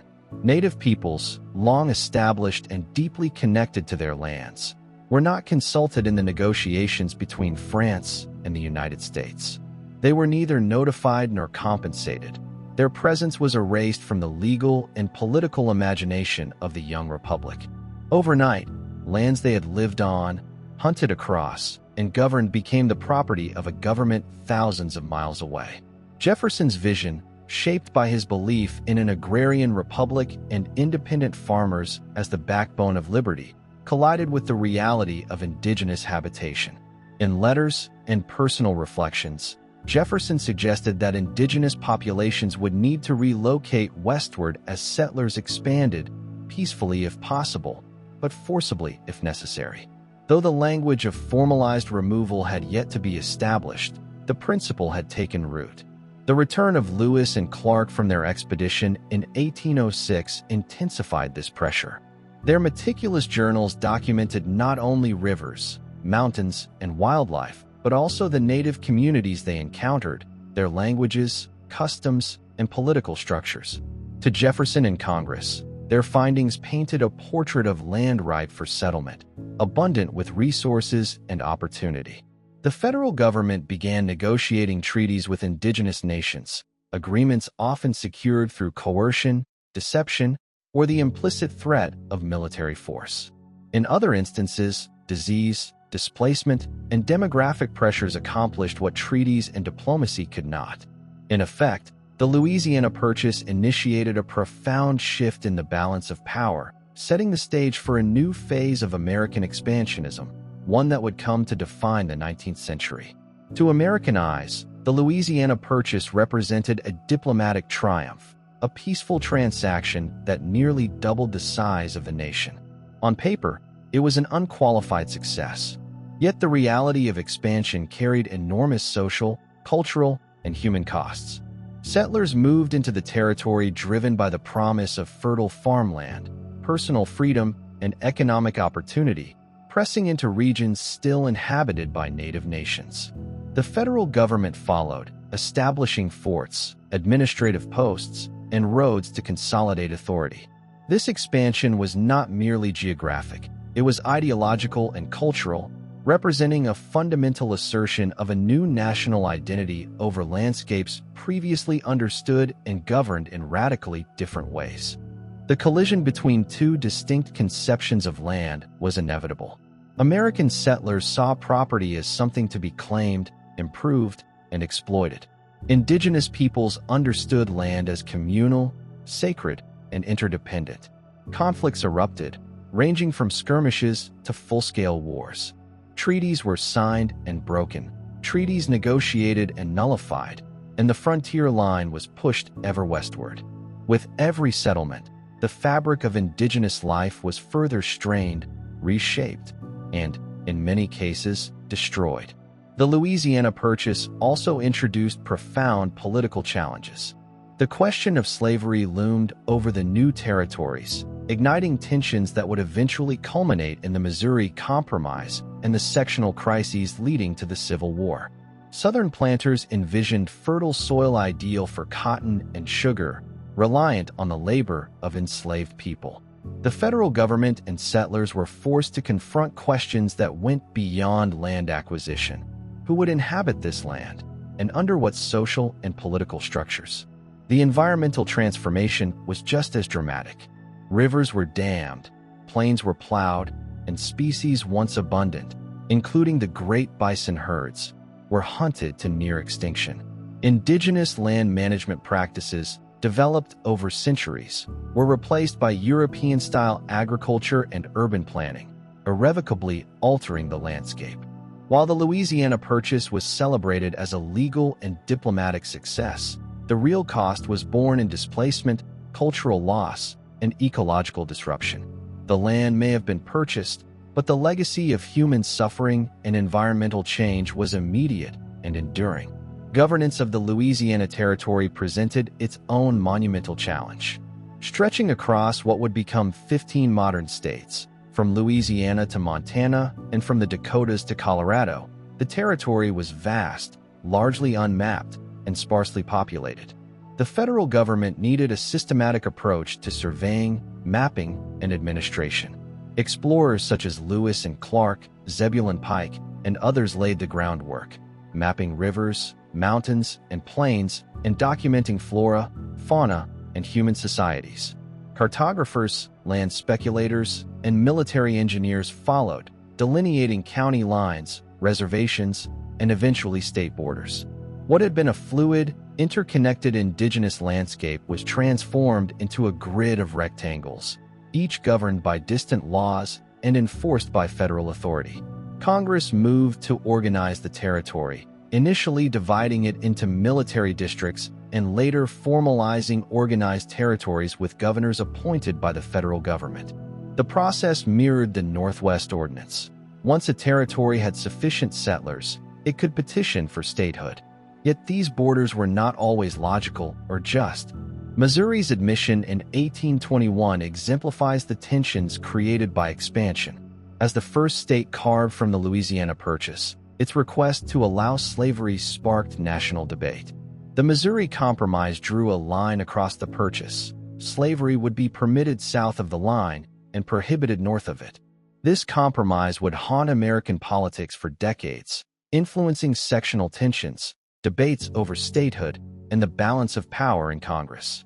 Meanwhile, settlers poured into the new territories, often ahead of laws and treaties.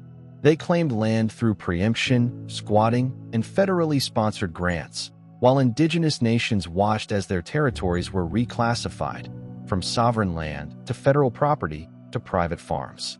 Native trails, seasonal migrations, and culturally significant sites were erased or repurposed. Indigenous place names disappeared, replaced with Jefferson City, Baton Rouge, and Fort Pierre.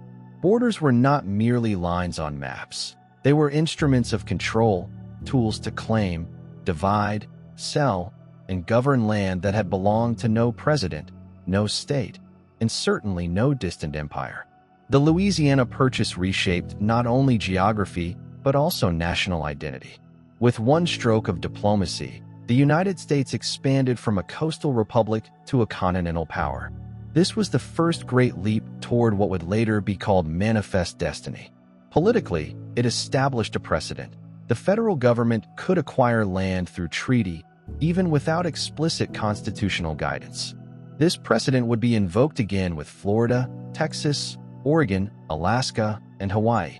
The nation had become a collector of territory, a polity whose ambition stretched westward, ever seeking new land and new opportunity. Culturally, the Louisiana Purchase fueled the myth of the American frontier. The territory became a backdrop for stories of rugged settlers, daring explorers, and limitless possibility. But this narrative existed alongside a native nightmare: broken treaties, stolen land, and communities forced into exile. Economically, the acquisition was transformative. The Mississippi River became the artery of commerce. Cities such as St. Louis, New Orleans, and Kansas City grew into bustling trade hubs. Fertile plains were transformed into farmland, and later industrial expansion was fueled by the discovery of gold, silver, and other resources. Yet the legacy was deeply contradictory. The purchase embodied both American ideals, opportunity, growth, independence, and the nation's deepest failures, displacement, dispossession, slavery, and imperial ambition. It was a story of triumph written on land taken from others, often violently. The boundaries of the Louisiana Purchase today define states that millions of Americans call home. Highways crisscross where bison once roamed. Fields of wheat stretch over lands once sacred, beneath the soil and asphalt. However, the memory of that purchase lingers, not merely as a transaction, but as a turning point in the nation's history. The United States was forever altered by it. The consequences of that acquisition resonate across centuries. The Louisiana Purchase was not simply a land deal. It was a defining moment, a transformation from a fragile Eastern republic to a continental power, a nascent empire with a vision of westward expansion. The ink dried in Paris, yet the reverberations were felt across prairies, rivers, and generations. For the United States, it represented possibility, ambition, and confidence. It sparked the belief that expansion was not only desirable but inevitable, a conviction that would harden into manifest destiny and propel the nation to the Pacific Ocean. The Louisiana Purchase cemented a model of power built on land acquisition, displacement, and development, transforming the West from a mystery into a target for settlers, speculators, and politicians alike. For indigenous nations, the transformation was catastrophic. Land that had been lived on, traded through, and defended for centuries was suddenly claimed by a distant government. Ownership was imposed without negotiation or consent. The arrival of American settlers accelerated cycles of violence, forced removal, and cultural devastation. Treaties were signed and broken. Reservations were established. The bison were hunted nearly to extinction, and languages, customs, and oral histories were marginalized. By the end of the 19th century, the native presence in much of the Louisiana Territory had been largely confined, silenced, or erased, though never completely extinguished. And yet, the legacy of the Louisiana Purchase is layered and enduring. Cities, economies, infrastructure, and institutions emerged from it, helping to shape the modern United States. Rivers became lifelines for commerce. Resources fueled industrial growth. Land became the stage for innovation, diversity, and reinvention. But the shadow of the deal remains.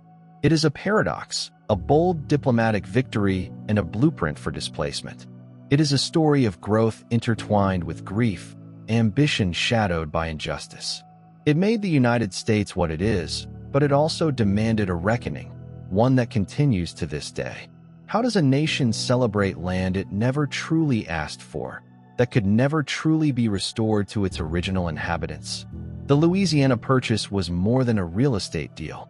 It was a defining moment, a transformative event that expanded the United States physically, politically, culturally, and economically.